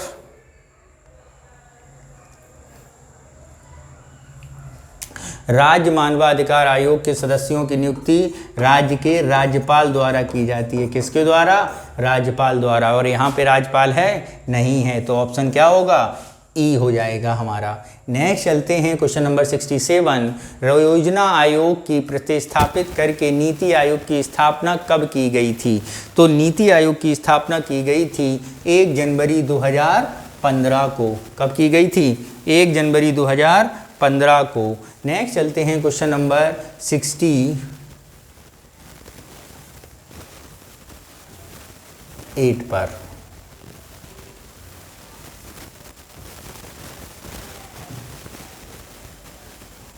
निम्नलिखित में से कौन सी वीटो शक्ति भारत के राष्ट्रपति के पास निहित नहीं है। अत्यांतिक वीटो, अग्रेसिव वीटो, निलंबनकारी वीटो या उपरोक्त में से एक से अधिक। तो इनमें से कौन सा नहीं है, अग्रेसिव वीटो की शक्ति राष्ट्रपति के पास नहीं है, बल्कि ये दोनों शक्तियां राष्ट्रपति के पास ऑलरेडी मौजूद हैं, यानी आंसर आपका क्या हो जाएगा, बी हमारा सही उत्तर हो जाएगा। नेक्स्ट चलते हैं क्वेश्चन नंबर 69। भारत के महान्यायवादी के संदर्भ में निम्नलिखित कथनों पर विचार कीजिए। करिए और हम भी करते हैं विचार। महान्यायवादी देश का सर्वोच्च विधि अधिकारी होता है, सही बात है। उसे भारत के सभी न्यायालयों में सुनवाई का अधिकार है, बिल्कुल सही है। यह संसद के दोनों सदनों में कार्रवाई में भाग नहीं ले सकता, नहीं ये तो बात गलत है। संसद के दोनों सदनों में कार्रवाई में भाग ले सकता है, ठीक है। तो कौन से कथन सही हैं? पहला और दूसरा कथन हमारा सही है, यानी ऑप्शन ए गलत है, सी। तो यहाँ पे भाग ले सकता है, केवल वोट नहीं कर सकता। क्या नहीं कर सकता? वोट नहीं कर सकता है, यानी ऑप्शन ए हमारा सही उत्तर हो जाएगा। नेक्स्ट चलते हैं क्वेश्चन नंबर 70 पर और देखते हैं क्या कह रहा है 70। निम्नलिखित में से कौन से पद का शपथ नहीं लेता है? राष्ट्रपति, उपराष्ट्रपति, लोकसभा अध्यक्ष। तो निम्न में जो शपथ नहीं लेता है वो व्यक्ति है आपका लोकसभा अध्यक्ष। नेक्स्ट चलते हैं क्वेश्चन नंबर 71 के पास और देखते हैं क्या कह रहा है 71। संसदीय विधेयकों के संदर्भ में निम्नलिखित में से कौन सा कथन सही नहीं है? ए, लोकसभा के भंग होने की स्थिति में लोकसभा में पारित लेकिन राज्यसभा में लंबित विधेयक व्यक्तिगत हो जाता है। बी, लोकसभा के भंग होने की स्थिति में राज्यसभा में लंबित लेकिन लोकसभा में अस्वीकृत विधेयक व्यवगत नहीं होता है। सी, जब लोकसभा भंग हो जाती है, लोकसभा में लंबित विधेयक चाहे वह लोकसभा द्वारा प्रेषित हो या राज्यसभा द्वारा व्यवगत हो जाता है। तो यहाँ पे कौन सा ऑप्शन सही होगा? तो यहाँ पे ऑप्शन आपका सही होगा, ऑप्शन ई हमारा सही होगा, यानी 71 का कौन सा है? ई सही है। नेक्स्ट चलते हैं क्वेश्चन नंबर 72 पर। क्या कह रहा है 72? उसे समझते हैं हम लोग। अविलंबनीय लोक महत्व के निश्चित मामले पर सदन का ध्यान आकर्षित करने के लिए लोकसभा में निम्नलिखित में कौन सा प्रस्ताव पेश किया जाता है? स्थगन प्रस्ताव, निंदा प्रस्ताव, कटौती प्रस्ताव, उपरोक्त में से एक से अधिक या उपरोक्त में से कोई नहीं।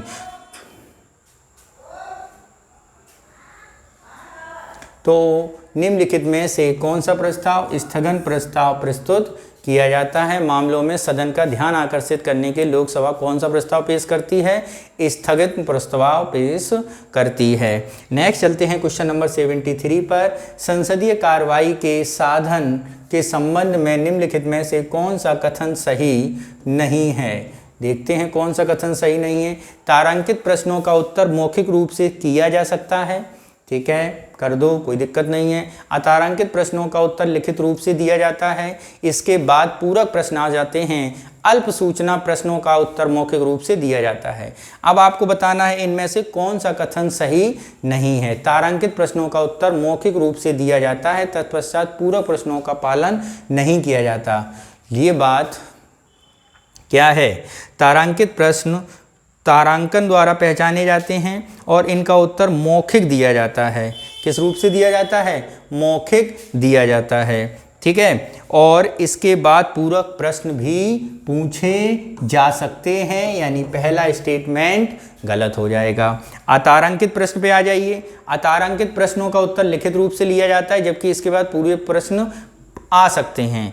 अतारांकित प्रश्न के उत्तर लिखित रूप से लिखित उत्तर देने की आवश्यकता होती है और इस पर पूरक प्रश्न नहीं पूछे जा सकते। क्या? नहीं, यानी ये भी गलत। 1 और 2 गलत हैं, तीसरा सही है, यानी ऑप्शन ए हमारा प्रश्न के अनुसार सही होगा। नेक्स्ट चलते हैं 74। धन विधेयक के संदर्भ में निम्नलिखित में से कौन सा कथन सही नहीं है? धन विधेयक केवल लोकसभा में पेश किया जाता है। धन विधेयक संबंध लोकसभा अध्यक्ष के निर्णय से का अधिकार होता है। पारित न होने पर संबंधित आने वाली समस्या को हल करने के लिए राष्ट्रपति दोनों सदनों की संयुक्त बैठक बुला सकता है। तो कौन सा सही नहीं है? तो यहाँ पर मित्रों जो सही नहीं है वो सी सही नहीं है, क्योंकि धन विधेयक के लिए संयुक्त बैठक का प्रोविज़न नहीं है, ठीक है। धन विधेयक के बारे में बात आर्टिकल 110 में की गई है। नेक्स्ट चलते हैं क्वेश्चन नंबर 75। अधिकरण के संबंध में निम्नलिखित में से कौन सा कथन सही है? अनुच्छेद 323 का केवल लोकसभा के मामलों में अधिकरणों की स्थापना की आवश्यकता हो देता है। बी, अनुच्छेद 323 का के तहत अधिकरण संसद और राज्य विधानमंडल द्वारा गठित किए जाते हैं। सी, बिहार में केंद्रीय और राज्य दोनों प्रशासनिक प्राधिकरण हैं। डी, उपरोक्त में से एक से अधिक। तो यहाँ पर यदि हम सही उत्तर ढूंढें कौन सा कथन सही है, तो आर्टिकल 323 का केवल लोकसभा के मामलों के अधिकरण की स्थापना की आवश्यकता बताता है। ये बात सही है। नेक्स्ट चलते हैं क्वेश्चन नंबर 76 पर। क्या कह रहा है 76? इसे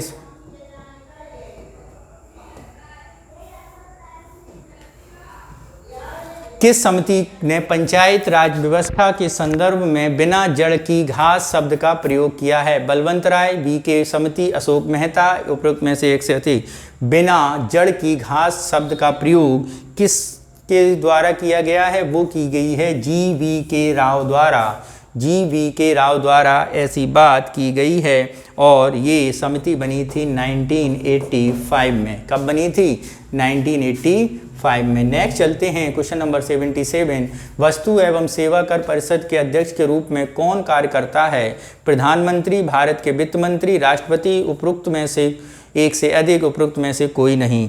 तो यहाँ पर यदि हम बात करें कौन सी बात सही होगी, तो यहाँ पर वस्तु एवं सेवा कर परिषद अध्यक्ष के रूप में कौन कार्य करता है? प्रधानमंत्री, भारत के वित्त मंत्री, राष्ट्रपति। तो यहाँ पर जो होगा ऑप्शन वो होगा वित्त मंत्री, फाइनेंस मिनिस्टर। नेक्स्ट चलते हैं क्वेश्चन नंबर 78 पर। केंद्रीय सतर्कता आयोग के संदर्भ में निम्नलिखित कथन पर विचार कीजिए। क्या है? यह केंद्र सरकार के भ्रष्टाचार को रोकता है। इसकी स्थापना 1964 में एक कार्यकारी संकल्पना द्वारा की गई थी। CBC की सतर्कता आयोग अध्यक्ष और 2 या 2 से अधिक कम सतर्कता आयुक्त होते हैं।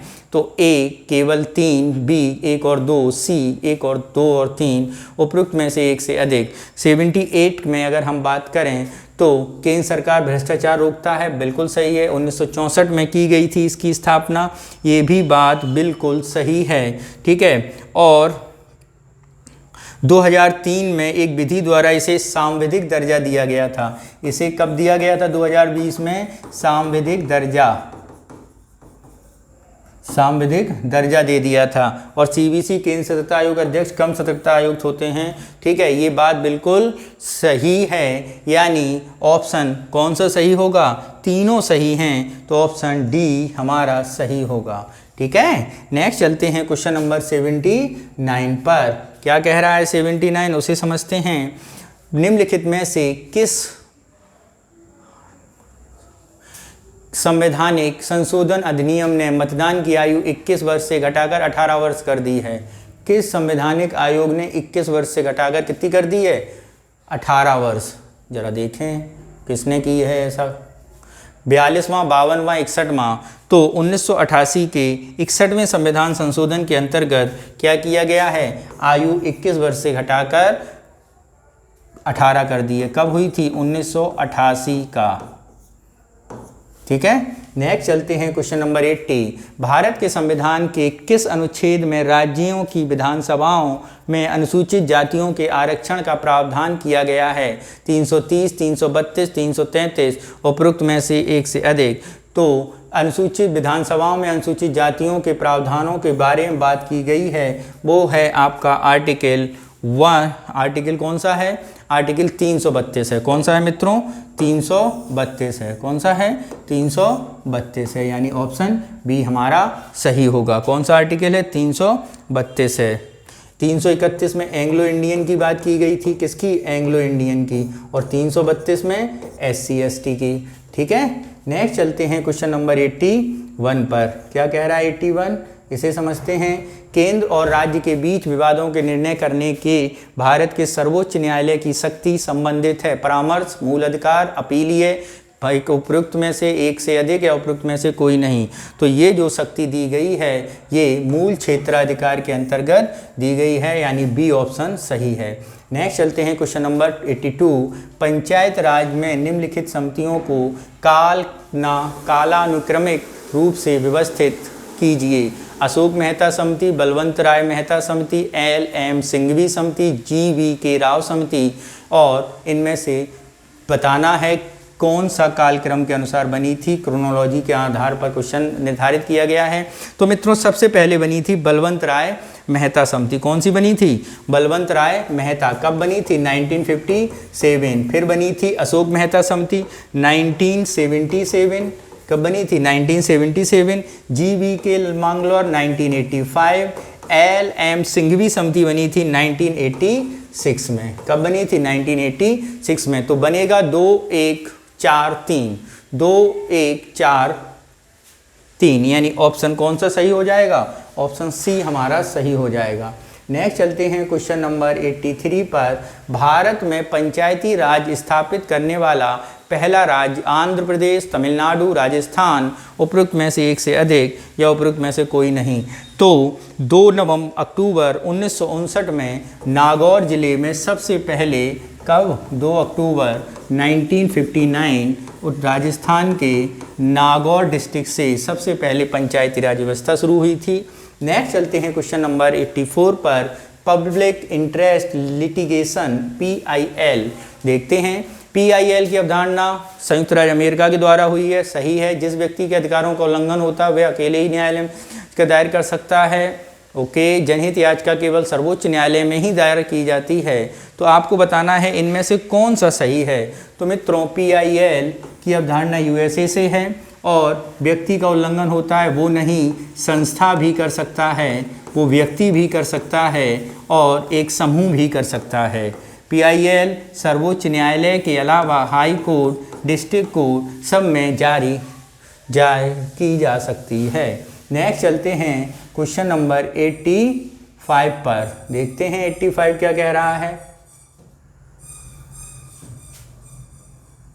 राज्य विधान परिषद के संदर्भ में निम्नलिखित में से कौन सा कथन सही है? राज्य विधान परिषद के सृजन या उत्साधन हेतु राज्य विधानसभा को साधारण बहुमत से एक प्रस्ताव पारित करना होगा। विधान परिषद के सदस्यों की कुल संख्या का 1/3 राज्यपाल द्वारा मनोनीत किया जाता है। बिहार विधान परिषद में सदस्यों की संख्या 75 है। तो यहाँ पे आपको बताना है कौन सा ऑप्शन सही है, कौन सा कथन सही है। तो कथन केवल एक सही है, 75 सदस्य हैं, ये बात सही है। कुल संख्या 1/3 राज्यपाल द्वारा मनोनीत नहीं, 1/6 होती है, ये बात गलत है। विधान सृजन उत्साधन विधानसभा के साधारण बहुमत के एक प्रस्ताव द्वारा नहीं, तो कौन सा सही है? केवल सी सही होगा। नेक्स्ट चलते हैं क्वेश्चन नंबर 86 पर। भारत के संविधान में किस भाग में पुरुषों और महिलाओं हेतु समान कार्य के लिए समान वेतन की बात की गई है? तो वो भाग है आपका राज्य का नीति निदेशक तत्व। कौन सा भाग है? राज्य के नीति निदेशक तत्व में बात की गई है समान कार्य के लिए समान वेतन। और अगर हम आर्टिकल की बात करें तो आर्टिकल 39 है। नेक्स्ट है, भारत के संविधान में का कौन सा अनुच्छेद राज्य के अधीन किसी भी कार्यालय में रोजगार या नियुक्ति के मामलों में सभी नागरिकों के लिए अवसर की समानता प्रदान करता है? अनुच्छेद 15, 17, 16 उपरोक्त में से एक से अधिक। तो यहाँ पर यदि हम बात करें तो सभी राज्यों में समान आर्टिकल 16 के अंतर्गत मिलता है हमें, राइट। नेक्स्ट है 88, राष्ट्रीय आपातकाल के संदर्भ में निम्नलिखित कथनों पर विचार करना है। करिए विचार भाई और बताइए हमको भी क्या है। आपातकालीन प्रावधान भारत के भाग 18 में निहित हैं। ओके, ठीक है। जब भारत में किसी भाग में सुरक्षा का युद्ध, बाह्य आक्रमण, निशस्त्र विद्रोह खतरा हो तो राष्ट्रीय आपातकाल की घोषणा की जा सकती है। आपातकाल की घोषणा को इसके द्वारा जारी होने की तिथि के 3 महीने के भीतर संसद के सदनों द्वारा पारित होना चाहिए। तो यहाँ पे आपको बताना है कौन सा कथन सही होगा। तो आपातकाल की चर्चा की अगर हम बात करें तो ये किस में की गई है? ये भाग 18 में ही की गई है, यानी आपका पहली बात तो बिल्कुल सही है। कौन सी बात? पहली बात तो बिल्कुल सही है। सुरक्षा आक्रमण राष्ट्रीय आपातकाल की घोषणा होती है, बिल्कुल बात सही है। अगर हम यहाँ कर दें 352 से लेकर 360 तक आपातकाल की चर्चा है, यानी ऑप्शन ए हमारा सही हो जाएगा। 3 हमारी बात गलत है, क्योंकि संसद की अनुमति के बारे में अगर हम बात करें तो संसद की अनुमति 2 महीने थी। कितनी थी? 2 महीने थी, लेकिन 78 में 44 में संशोधन द्वारा कम कर दिया गया है। ठीक है, 3 महीने से कम कर दी गई है बात। नेक्स्ट क्वेश्चन नंबर 89,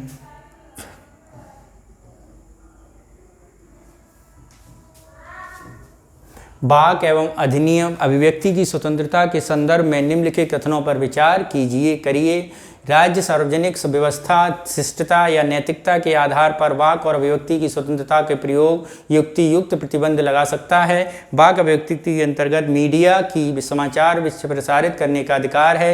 यह अधिकार विदेश और नागरिक दोनों को उपलब्ध हैं। तो कौन सी बातें सही होंगी ये बताना है। तो यहाँ पर पहली और दूसरी बात बिल्कुल सही है, जबकि तीसरी बात आपकी गलत है, क्योंकि ये अधिकार विदेशी नागरिकों को नहीं दिए गए हैं। नेक्स्ट चलते हैं क्वेश्चन नंबर 90 पर। क्या कह रहा है? प्रस्तावना में न्याय शब्द 3 अलग अलग रूपों सामाजिक, आर्थिक और राजनीतिक है। प्रस्तावना में सभी नागरिकों को विचार, व्यक्ति विश्वास और धर्म की उपासना की स्वतंत्रता प्रदान की गई है। हमारी प्रस्तावना स्वतंत्रता, समानता और बंधुत्व के आदर्श फ्रांसीसी क्रांति से लिए गए हैं। तो ये बातें क्या हैं? पूरी की पूरी बातें सही हैं, यानी तीनों सही हैं, यानी ऑप्शन डी हमारा सही होगा। नेक्स्ट चलते हैं क्वेश्चन नंबर 91 पर। किसी भी राजनीतिक दल को राष्ट्रीय दल की मान्यता प्राप्त होने के संदर्भ में निम्नलिखित कथनों पर विचार कीजिए। करिए विचार। राजनीतिक दल को किसी भी 4 या 4 से अधिक राज्यों में आम चुनाव में वैध मतों का कम से कम 6% मिले, बिल्कुल सही है। दल की लोकसभा आम चुनाव में कुल लोकसभा की सीटों में कम से कम 2% सीटें या एवं सीटों में कम से कम 3 राज्यों में जीतनी होनी चाहिए, ये भी बात सही है। नेक्स्ट क्या है? दल में कम से कम राज्यों में दल के रूप में मान्यता प्राप्त हो, ये भी बात सही है। यानी तीनों बातें सही हैं, यानी ऑप्शन डी हमारा सही होगा। नेक्स्ट चलते हैं क्वेश्चन नंबर 92 पर।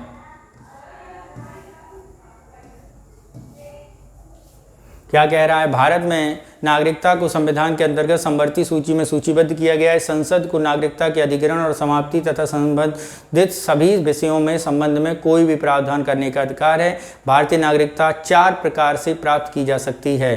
तो यहाँ पर यदि हम बात करें कौन सी बात बिल्कुल सही होगी, तो यहाँ पर 2 और 3 ये बात बिल्कुल सही होगी। संविधान के अंतर्गत समवर्ती सूची में नहीं, ये केंद्र सूची का विषय है, यानी ऑप्शन 2 और 3 सही होगा। नेक्स्ट चलते हैं क्वेश्चन नंबर 93। क्या कह रहा है 93? भारत के संविधान की प्रस्तावना में प्रतिष्ठा और अवसर की समता का उल्लेख किया गया है। भारतीय संविधान के मूल कर्तव्यों के अनुसार भारत की संप्रभुता, एकता और अखंडता को बनाए रखना और उसकी रक्षा करना भारत के प्रत्येक नागरिक का कर्तव्य है, बात सही है। राज्य के नीति निर्देशक तत्व स्वास्थ्य के लिए हानिकारक मादकों सेवन पर रोक लगा सकते हैं।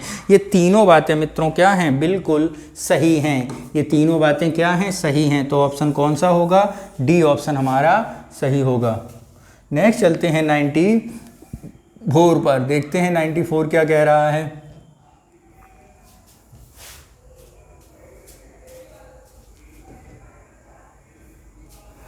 वर्तमान समय में भारत की वास्तविक संवैधानिक स्थिति क्या है? एक संप्रभु लोकतांत्रिक गणराज्य, प्रभु संप्रभु धर्मनिरपेक्ष लोकतांत्रिक गणराज्य, संप्रभु समाजवादी पंथनिरपेक्ष लोकतांत्रिक गणराज्य, उपरोक्त में से एक से अधिक। तो यहाँ पर यदि हम बात करें तो भारत कैसा राज्य है? संप्रभु समाजवादी पंथनिरपेक्ष लोकतांत्रिक गणराज्य है। नेक्स्ट चलते हैं क्वेश्चन नंबर 95 पर। क्या कह रहा है 95? उसे समझते हैं। मानव दुर्व्यापार, बालाश्रम, निषेध, अपराधों में दोष सिद्ध की संविधान का संरक्षण, गिरफ्तारी और निरोध का संरक्षण, कारखानों में आदि बच्चों के विनियोजन का निषेध, अल्पसंख्यकों के हितों का संरक्षण। तो यहाँ पर यदि हम बात करें कौन सी बात सही है, तो यहाँ पर जो बात की गई है वो आपके भारत के संविधान शोषण के विरुद्ध अधिकार उपयुक्त में कौन से अधिकारों की कल्पना की गई है? मानव दुर्व्यापार, बालाश्रम सही है। अपराधों दूषित संरक्षण नहीं। गिरफ्तारी के विरुद्ध निषेध संरक्षण नहीं। कारखानों बच्चों के लिए ये बात सही है। मूल अधिकारों का विचार कीजिए, करो।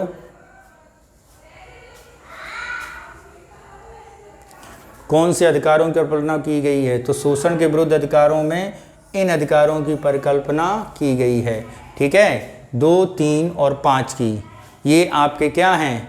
ये हैं आपके शोषण के विरुद्ध अधिकार, कि शोषण के विरुद्ध अधिकार हैं। ठीक है। नेक्स्ट चलते हैं क्वेश्चन नंबर 96। निम्नलिखित में से संविधान संशोधन में कहा गया है कि मंत्रिपरिषद प्रधानमंत्री सहित मंत्रियों की कुल संख्या लोकसभा की क्या के 15% से अधिक नहीं होगा। ये किस संविधान संशोधन में बात की गई थी? तो ये की गई थी आपके 91वें में संविधान संशोधन के अंतर्गत। कौन सी में? 91वें में संविधान संशोधन 2003 के अंतर्गत। नेक्स्ट चलते हैं 97। भारतीय संविधान का कौन सा अनुच्छेद संघ के प्रशासन से संबंधी मामलों के संबंध में राष्ट्रपति को सूचित करने का लिए प्राप्त प्रधानमंत्री कर्तव्यों को निर्धारित करता है। अनुच्छेद 74, 76 और 78 तो राष्ट्रपति के संबंध में सूचित प्रदान करता है, वो है आपका अनुच्छेद 78। ठीक है, नेक्स्ट चलते हैं क्वेश्चन नंबर 98 पर। क्या कह रहा है 98, इसे समझते हैं। राज्यसभा का पदेन सभापति कौन होता है? राष्ट्रपति, उपराष्ट्रपति, प्रधानमंत्री, एक से अधिक। तो ये होता है आपका उपराष्ट्रपति, पदेन सभापति। निम्नलिखित में से किसे भारतीय राष्ट्रपति द्वारा नियुक्त नहीं किया जा सकता? उपराष्ट्रपति, प्रधानमंत्री, लोक लेखा, महालेखा परीक्षक, उपरोक्त में से एक से अधिक। तो भारतीय राष्ट्रपति निम्नलिखित में से उपराष्ट्रपति को नियुक्त नहीं करता है, संसद से चुन के आता है। नेक्स्ट चलते हैं, निम्नलिखित में से कौन से राष्ट्रपति के निर्वाचन मंडल का भाग है परंतु महाभियोग की प्रक्रिया का हिस्सा नहीं है? राज्य विधानसभाएं महाभियोग की प्रक्रिया का हिस्सा नहीं हैं, यानी ऑप्शन सी हमारा सही होगा। नेक्स्ट चलते हैं क्वेश्चन नंबर 101। क्या कह रहा है? भारतीय संविधान का निम्नलिखित में से कौन सा संशोधन राष्ट्रपति को किसी भी मामले में मंत्रिपरिषद के पुनर्विचार के हेतु वापस भेजने का अधिकार करता है? 39वां, 42वां, 44वां। तो पुनर्विचार हेतु करने का जो विचार किया है वो है 44वां संविधान संशोधन। राष्ट्रपति द्वारा प्रख्यापित अध्यादेश संसद सत्र शुरू होने के पश्चात किस समय सीमा के भीतर संसद के समक्ष रखा जाना चाहिए? 6 माह के भीतर रखा जाना चाहिए। अध्यादेश आर्टिकल जारी होता है अनुच्छेद 123 के अंतर्गत। नेक्स्ट चलते हैं क्वेश्चन नंबर 103। निम्नलिखित में किसका नेतृत्व प्रधानमंत्री द्वारा नहीं किया जाता? नीति आयोग, राष्ट्रीय एकता परिषद, क्षेत्रीय परिषद, उपरोक्त में से एक से अधिक, उपरोक्त में से कोई नहीं। तो यहाँ पर यदि हम बात करें तो कौन सा होगा? तो यहाँ पर अगर बात करते हैं तो ये होगा क्षेत्रीय परिषद द्वारा। ऑप्शन सी हमारा सही है। नेक्स्ट चलते हैं क्वेश्चन नंबर 104। वर्तमान में भारत में राज्य एवं केंद्र शासित प्रदेश 288, 28/8, 28/9, 29/8 उपरोक्त में से एक से अधिक। तो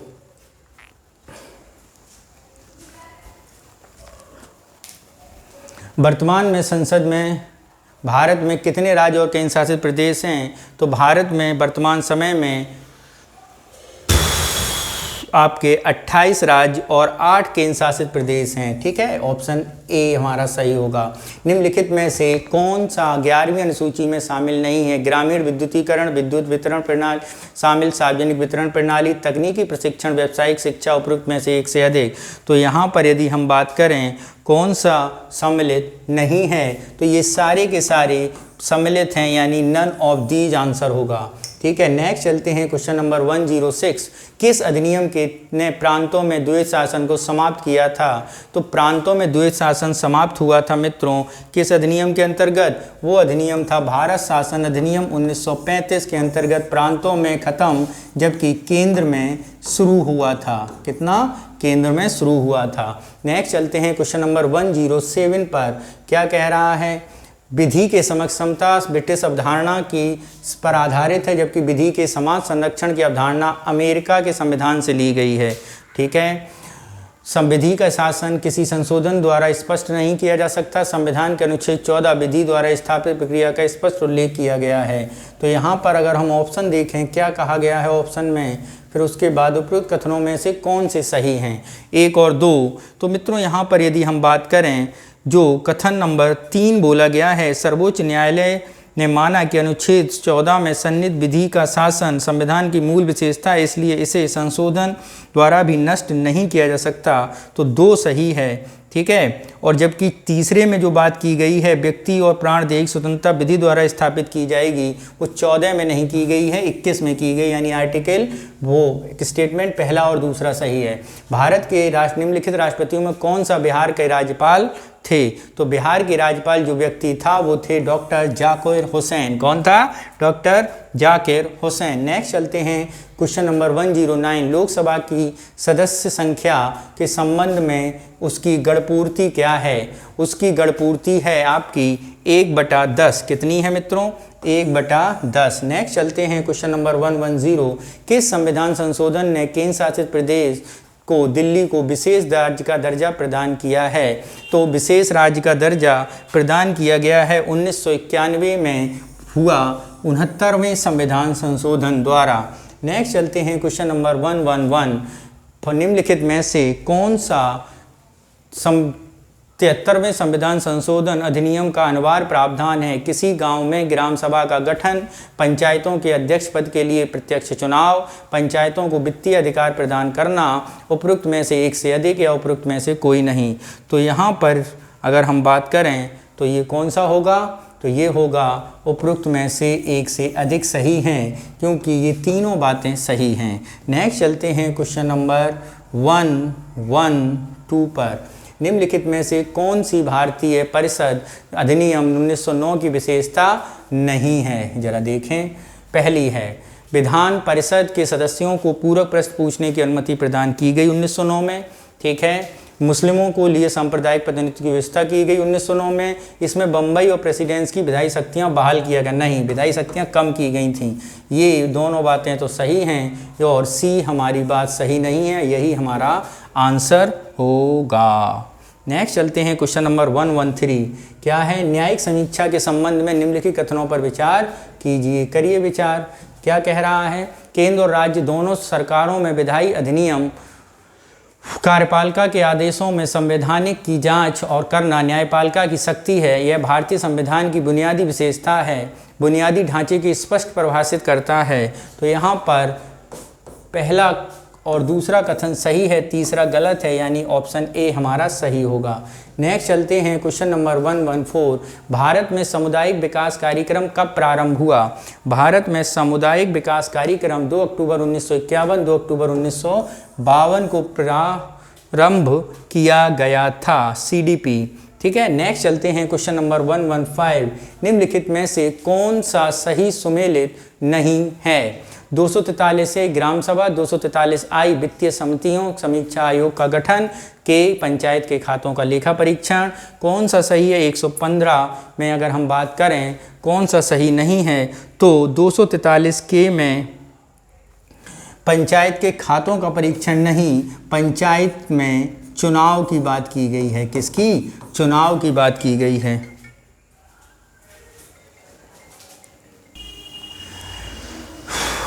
तो 243 के में क्या बताया गया है? इलेक्शन ऑफ पंचायत के बारे में बताई गई है। ठीक है। और यदि हम पंचायत के, तो यहाँ पर कौन सा सुमेलित नहीं है? यहाँ पर सीधा सी सुमेलित नहीं है, यही हमारा आंसर हो जाएगा। नेक्स्ट चलते हैं क्वेश्चन नंबर 116 के पास। देखते हैं, भारतीय संविधान की प्रस्तावना के संदर्भ में निम्नलिखित कथनों में से कौन सा सही है? भारतीय संविधान की प्रस्तावना पंडित नेहरू द्वारा प्रस्तावित उद्देश्य प्रस्ताव पर आधारित है, सही है। आर्थिक स्वतंत्रता भारतीय संविधान के प्रस्ताव में सन्निहित है। भारतीय संविधान के उद्देश्यों में से एक आर्थिक न्याय की प्रस्तावना की निहित है। तो यहाँ पे बताना है कौन कौन सी बातें सही हैं। तो मित्रों ये तीनों बातें क्या हैं? सही हैं, यानी ऑप्शन ई डी हमारा सही हो जाएगा। नेक्स्ट चलते हैं क्वेश्चन नंबर 117। क्या है? मूल अधिकारों एवं मूल कर्तव्यों के संदर्भ में निम्नलिखित कथनों में से कौन सा सही है? मूल अधिकार और मूल कर्तव्य केवल नागरिकों तक ही सीमित हैं। मूल अधिकारों के तहत तरह मूल कर्तव्य भी न्यायोचित हैं। वर्ष 1978 में संविधान में नागरिकों के मूल कर्तव्य शामिल किए गए हैं। उपरोक्त में से एक से अधिक और उपरोक्त में से कोई नहीं। तो यहाँ पर यदि हम बात करते हैं तो यहाँ पर कौन है? यहाँ पर ये कोई भी बात मूल कर्तव्य से निम्नलिखित में कौन सा सही है? मूल कर्तव्यों केवल नागरिकों तक सीमित हैं, ऐसा नहीं है। मूल अधिकारों की तरह मूल कर्तव्य भी न्यायोचित नहीं है। 1978 में संविधान मूल कर्तव्यों को शामिल किया नहीं, 1976 में 42वें संविधान संशोधन से। तो इसमें से एक भी सही नहीं है, यानी ई ऑप्शन हमारा सही होगा। किस भारत अधिनियम ने भारत के गवर्नर जनरल के पदनाम को भारत के वायसराय पदनाम में परिवर्तित कर दिया है? तो वो अधिनियम था आपका भारत शासन अधिनियम 1958 के अंतर्गत क्या हो गया था? ये पदनाम चेंज हो गया था। ठीक है, यानी ऑप्शन बी हमारा सही हो जाएगा। नेक्स्ट, निम्नलिखित में से किस केंद्र शासित प्रदेश ने अपनी विधानसभा नहीं है? दिल्ली, जम्मू कश्मीर, लद्दाख। उपरोक्त में से एक से अधिक, उपरोक्त में से कोई नहीं। तो यहाँ अभी लद्दाख में विधानसभा नहीं है, जम्मू कश्मीर में है। नेक्स्ट चलते हैं क्वेश्चन नंबर 120। किस समिति ने पंचायती राज संस्था को संवैधानिक दर्जा प्रदान किया? जाने की सिफारिश की थी। तो वो समिति थी जिसने सिफारिश की थी एल.एम. सिंघवी समिति। कौन सी थी? एल.एम. सिंघवी समिति।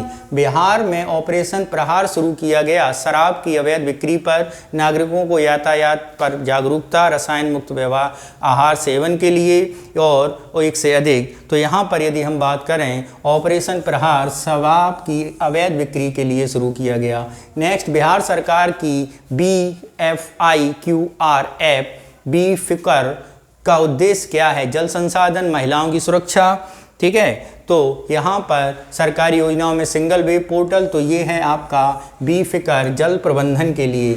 मई 2023 में बिहार हिंदी साहित्य सम्मेलन का आयोजन कहाँ किया जाएगा? हुआ भागलपुर, नालंदा, गया। उपरोक्त में से एक से अधिक, उपरोक्त में से कोई नहीं। तो मित्रों, ये हिंदी सम्मेलन का आयोजन 6 से 7 मई को कहाँ पर हुआ था? ये हुआ था पटना में। कहाँ पर? पटना में। नेक्स्ट चलते हैं क्वेश्चन नंबर 1 to 4।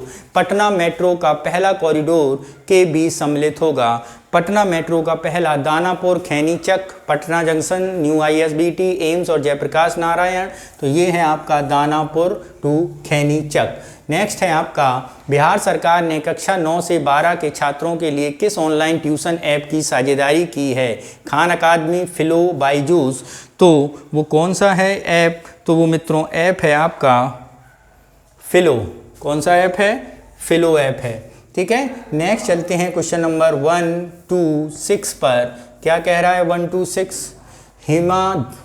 दिमा हसो एक क्षेत्र है मणिपुर, नागालैंड, असम। तो दिमा हसो जो क्षेत्र है वो आपका असम में है। नेक्स्ट चलते हैं क्वेश्चन नंबर 1 to 7। हाल ही में मेरी लाइफ मोबाइल एप्लीकेशन लॉन्च किया गया। मोबाइल एप्लीकेशन लॉन्च किया गया नरेंद्र मोदी, भूपेंद्र यादव, नीतीश कुमार। किसके द्वारा? भूपेंद्र यादव के द्वारा लॉन्च किया गया है। पर्यावरण मंत्रालय है। ठीक है, मेरी लाइफ। पट्टनम का पुरातत्व स्थल है। पट्टनम जो पुरातत्व स्थल है वो कहाँ पर है? वो केरल में है। नेक्स्ट चलते हैं क्वेश्चन नंबर। टेम्पो मिशन का नेतृत्व किया गया नासा, सिनेस, जैक्सा। उपरोक्त में से एक से अधिक, उपरोक्त में से कोई नहीं। तो 1 to 9 मिशन जो है वो आपका किससे संबंधित है? नासा से संबंधित है। नेक्स्ट, 76वें कांस फिल्म महोत्सव में किस फिल्म को पाल्मे डी ओर पुरस्कार जीता? The zone of interest, fallen leaves, anatomy of A fall. उपरोक्त में से एक से अधिक, उपरोक्त में से कोई नहीं। तो ये जो ऐप है वो है आपका एनाटॉमी ऑफ ए फॉल। ठीक है, नेक्स्ट चलते हैं क्वेश्चन नंबर 131 पर। क्या है? अभ्यास समुद्र शक्ति 23 आयोजन भारत और किस देश के बीच हुआ था? तो ये हुआ था भारत और इंडोनेशिया के बीच। किसके बीच हुआ था? भारत और इंडोनेशिया के बीच।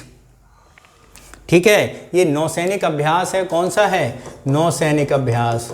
नेक्स्ट चलते हैं क्वेश्चन नंबर 132। सांख्यिकी वर्ष 2023 में अंतर्राष्ट्रीय पुरस्कार प्रदान किया गया।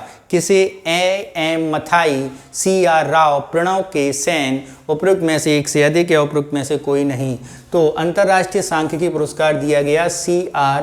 राव को। नेक्स्ट चलते हैं 133। दीपक भोरिया, मोहम्मद हुसामुद्दीन, निशांत देव किस खेल से जुड़े हैं? तो ये जो खेल से जुड़े हैं वो है आपका मुक्केबाजी से। नेक्स्ट चलते हैं 134। विश्व प्रेस स्वतंत्रता सूचकांक में भारत 2023 में किस रैंक पर आ गया है? तो भारत की रैंक है 1361वीं। ठीक है, 161वीं रैंक आ गई है। नेक्स्ट चलते हैं क्वेश्चन नंबर 135 पर। भारत में दुर्लभ काले बाघों का एकमात्र आवास कहाँ पर है? मानस, गांधीपुर, सिमलीपाल। तो ये कहाँ पर है? सिमलीपाल में। नेक्स्ट चलते हैं क्वेश्चन नंबर 136 पर। क्या कह रहा है 136? LSD साइलोसिबिन उदाहरण है साइकेडेलिक का, कैनबिस का, एनालिसिस का। उपयुक्त में से एक से अधिक। तो ये उदाहरण है आपका किसका? साइकेडेलिक का। नेक्स्ट चलते हैं क्वेश्चन नंबर 137। भारत का पहला 3D प्रिंटेड डाक किस राज्य में स्थापित है? तेलंगाना, कर्नाटक, महाराष्ट्र। तो ये है आपका कर्नाटक में। नेक्स्ट चलते हैं 138, जल बजट अपनाने वाला पहला राज्य कौन सा है? केरल, झारखंड, बिहार। तो वो राज्य है आपका जल बजट अपनाने वाला केरल। कौन है मित्रों? केरल है। ठीक है, 17 अप्रैल 2023 को अपनाया है, 17 अप्रैल 2023।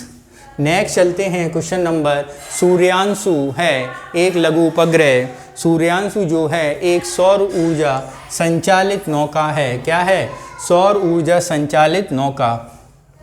नेक्स्ट चलते हैं क्वेश्चन नंबर 140, भारत में किस दिन को समानता दिवस के रूप में मनाया जाता है?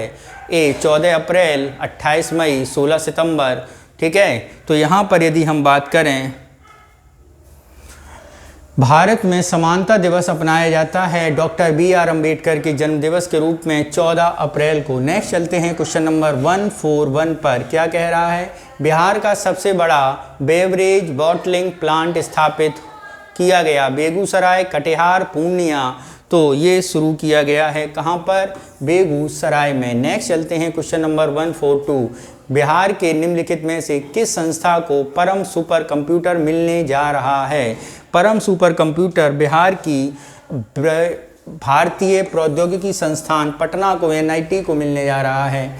नेक्स्ट, राष्ट्रनायक नरेंद्र मोदी राष्ट्रवाद से समाजवाद की ओर पुस्तक का विमोचन किया गया। अवधेश नारायण सिंह, राजेंद्र विश्वनाथ आर्लेकर, अवध बिहारी चौधरी। ठीक है, विमोचन किसके द्वारा किया गया है ये बताना है। तो ये विमोचन किया गया है मित्रों राजेंद्र प्रसाद आर्लेकर द्वारा। नेक्स्ट चलते हैं क्वेश्चन नंबर 144, कौन सा नगर निगम भारतीय केंद्रीय बैंक डिजिटल मुद्रा का उपयोग करने वाला देश का पहला नगर निगम बना है? तो वो है आपका पटना नगर निगम। कौन सा है? पटना नगर निगम। नेक्स्ट चलते हैं क्वेश्चन नंबर 145, मिशन परिवर्तन संबंधित है बिहार में मातृ मृत्यु दर में कमी लाने से, बिहार में अस्पतालों को मरीजों के अनुकूल बनाने से, राज्य में शराब के अवैध निर्माण को समाप्त करने से। तो यहाँ पर कौन सा ऑप्शन सही हो जाएगा? अस्पतालों में मरीजों को अनुकूल बनाने से। नेक्स्ट चलते हैं क्वेश्चन नंबर 146 पर। क्या कह रहा है 146? उसे समझते हैं। राज्य में ट्रांसजेंडरों की भागीदारी सुनिश्चित करने हेतु बिहार में चुनाव के लिए राज्य आइकॉन किसे बनाया गया? तो राज्य आइकॉन बनाए गए थे आपके मोनिका दास को। ठीक है, नेक्स्ट, बिहार में विजय उत्सव किस तिथि को मनाया जाता है? तो बिहार में विजय उत्सव मनाया जाता है मित्रों 23 अप्रैल 2023 को मनाया गया। ठीक है, नेक्स्ट चलते हैं क्वेश्चन नंबर 148, हाल ही में मरचा चावल को GI टैग प्रदान किया गया। यह चावल बिहार के किस जिले से संबंधित है? मरचा चावल जो है वो बिहार के पश्चिमी चंपारण जिले से संबंधित है। किससे है? पश्चिमी चंपारण जिले से। नेक्स्ट चलते हैं, अंजनी कुमारी किस खेल से संबंधित हैं? अंजनी कुमारी तीरंदाजी, भाला, हॉकी। तो मित्रों अंजनी कुमारी जो हैं वो किस खेल से संबंधित हैं? वो भाला से संबंधित हैं। आज का लास्ट क्वेश्चन, बिहार दिवस किस वर्ष मनाया जा रहा है? तो बिहार दिवस के अगर मनाने की बात की जाए तो मित्रों बिहार दिवस या बिहार जो बनाया गया था वो 22 मार्च 1912 को अलग हुआ था। कब हुआ था? 22 मार्च 1912 को। ठीक है, तो इसी से 2010 में बिहार की स्थापना का दिवस मनाया गया। कौन सा दिवस मनाया गया बिहार स्थापना का? ये 111वां स्थापना दिवस। कौन सा? 111वां स्थापना दिवस। ठीक है, स्थापना दिवस के रूप में बिहार बना कब था? 22 मार्च 1912। कब बनाया गया था? 22 मार्च 1912 को एक अलग प्रांत के रूप में बिहार की स्थापना की गई थी। तो मित्रों ये रहा आपका बिहार पीटी से रिलेटेड 150 क्वेश्चनों का एक संकलन जो दृष्टि IAS संस्थान का है, और ये पेपर अपलोड कर दिया जाएगा कुछ ही देर में आपके हमारे एग्जामोफोबिया चैनल पर, और इसके साथ ही अन्य संस्थानों के भी पेपर हमारे चैनल पर अपलोड किए जा रहे हैं। और शीघ्र ही हम लोग एक टॉपिक वाइज सॉल्यूशन बेस्ड एक प्रोग्राम, क्वालिटी इंप्रूवमेंट प्रोग्राम लेके आ रहे हैं जो आपके आगामी एग्जाम के लिए काफ़ी महत्वपूर्ण होगी। तो मन लगा के पढ़ाई कीजिए और स्वस्थ रहिए, मस्त रहिए। जय हिंद।